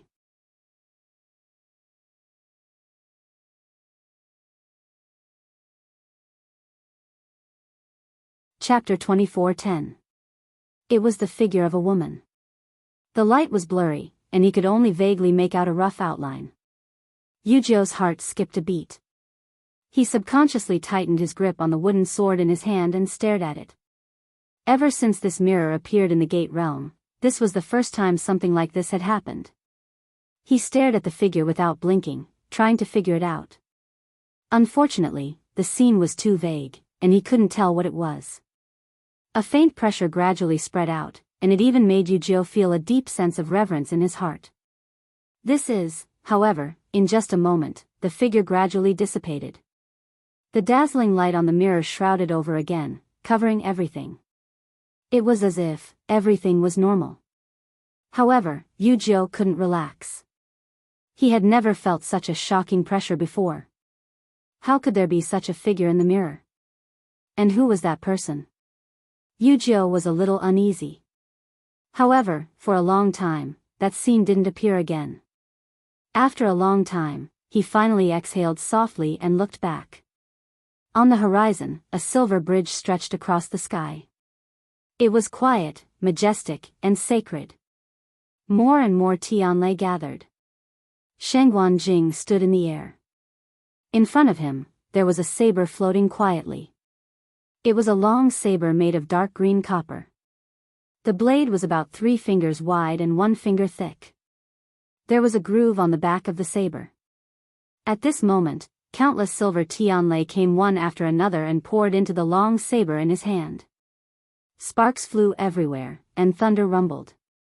Shangguan Jing held his breath and stared at the long saber in front of him with full concentration, afraid that there would be a mistake. Originally, he thought that with the lightning pool sealed, there was no hope for this breakthrough. He didn't expect Ant 11 and Ant 12 to come and help. Also, there was Tang Ku. With so many external forces helping him, if he still couldn't succeed this time, then he really wouldn't have the face to face everyone. Everything had been going smoothly before. Now, there was only the most crucial point left, which was to summon the power of a chaos holy jade and pour it into it to refine into a saint. This step was easy to say, but it was extremely difficult to actually carry out. There were definitely many venerables in the illusion god palace. However, after so many years, there were very few who succeeded. Therefore, Shangguan Jing was extremely nervous. He raised his eyes and looked at the illusory god palace that stood at the end of the horizon. Success or failure, it all depended on this. Then, he held the saber with both hands and poured the god power in his body into it. Chi! A glowing light suddenly flew out of the palace of illusory god, piercing through the dark sky and heading straight for Shangguan Jing. It's almost done. Seeing this scene, Tang Ku waved her fist, unable to hide her excitement. He was a weapon-refining saint, so he was naturally the clearest about this. This time, Shangguan Jing would definitely become a saint. The commotion attracted the attention of countless people. Swish! Swish! The sound of air being torn apart could be heard. Many people appeared one after another. They raised their heads and focused their gazes, following that streak of lustrous light. This is... Someone is refining a sacred artifact. This movement doesn't come from the illusory god palace. Looks like someone is about to break through to the weapon-refining saint realm. Wait, that direction, why does it look like? As the gate of heaven closed, everyone was in a state of extreme nervousness. Now that there was such a huge commotion, it naturally caused an uproar among the crowd. At this time, even the slightest movement would attract a lot of attention, let alone something as big as breaking through to the weapon-refining saint realm. For a moment, countless people looked at Shangguan Jing following that streak of lustrous light. Soon, some sharp-eyed people recognized him. Isn't that Shangguan Jing? The one who came up with Shangguan Yu. He doesn't seem to have a bloodline totem. Why is he breaking through to the weapon-refining saint realm now? I heard that previously in the Divine Ruins world, he was an extremely top weapon-refining master. That's not right. Isn't the lightning pool already sealed? Where did those Tianlai come from? Shangguan Jing's breakthrough made many people envious and shocked. Even the origin of these heavenly lightning bolts made them extremely curious and confused. Ant 11 looked up and put away the divine artifact in her hand. It should be enough. Sister, is it enough? Ant 12 asked uncertainly. Ant 11 nodded affirmatively. Tang Ku also nodded in agreement. The number of Tianlei is enough. Now it's up to him. Since it had progressed to this step, there was no need to worry about the rest. Oh, okay. Aunt 12 obediently put away the items. She seemed to have sensed something and looked up. At this moment, the streak of lustrous light broke through the air and landed on the long saber in front of Shengguan Jing. Boom! A loud noise was heard, and a powerful energy wave spread out in all directions. The streak of lustrous light instantly enveloped the saber. An indescribable aura began to surge out from it. Tang Ku was relieved. Shengguan Jing's talent in weapon refining was indeed very amazing. His guidance during this period of time was not in vain. Now, finally, what's that? A soft voice suddenly came from the side. Tang Ku turned and saw Aunt 12 looking up in a daze. She was the one who asked the question just now. Aunt 12, what are you asking? Tang Ku saw that her expression was a little strange and could not help but ask. He liked these two girls very much, so he was extra patient. 12th Madam pointed upwards and whispered, that, light? Tang Ku was stunned and then explained, oh, that's an aura from the Chaos Holy Jade. If you want to refine a holy weapon, you must have this thing. Aunt 12 nodded in realization, but her eyes were still fixed on the sky. No one knew what she was thinking. Then, she gently tugged at Aunt 11's sleeve. Aunt 11 looked back. The two of them looked at each other. Without needing to say anything, they already knew what each other was thinking. They really wanted to go over and take a look. Aunt 11 was more mature. After thinking carefully, she said, it's not convenient now. I'm afraid it's not convenient now. I'll think of something later. Aunt 12 nodded obediently. I'll listen to you. The two of them spoke very softly. Most of Tang Ku's attention was on Shengguan Jing, so he did not hear them clearly. Boom! A shocking aura descended upon the place. Shengguan Jing officially stepped into the realm of a weapon-refining saint. Chu Liuyue's eyes flashed slightly. She knew that Taizu would succeed, but she did not expect it to be under such circumstances. It was really not easy. It's your turn. A low and gentle voice came. She retracted her gaze and looked at the chessboard between the two of them again. Light surged on her fingertips. Without hesitation, she placed another piece. This time, she displayed an even more tyrannical strength than before. Pa! On the chessboard, waves of waves surged. However, it was only a moment before Rong Xiu followed suit. A black chess piece fell next to her chess piece. All the waves were quietly annihilated. You're tuning into the Biyao's Wuxia Chronicles YouTube channel. Don't forget to subscribe and join us on this journey to catch the most captivating stories.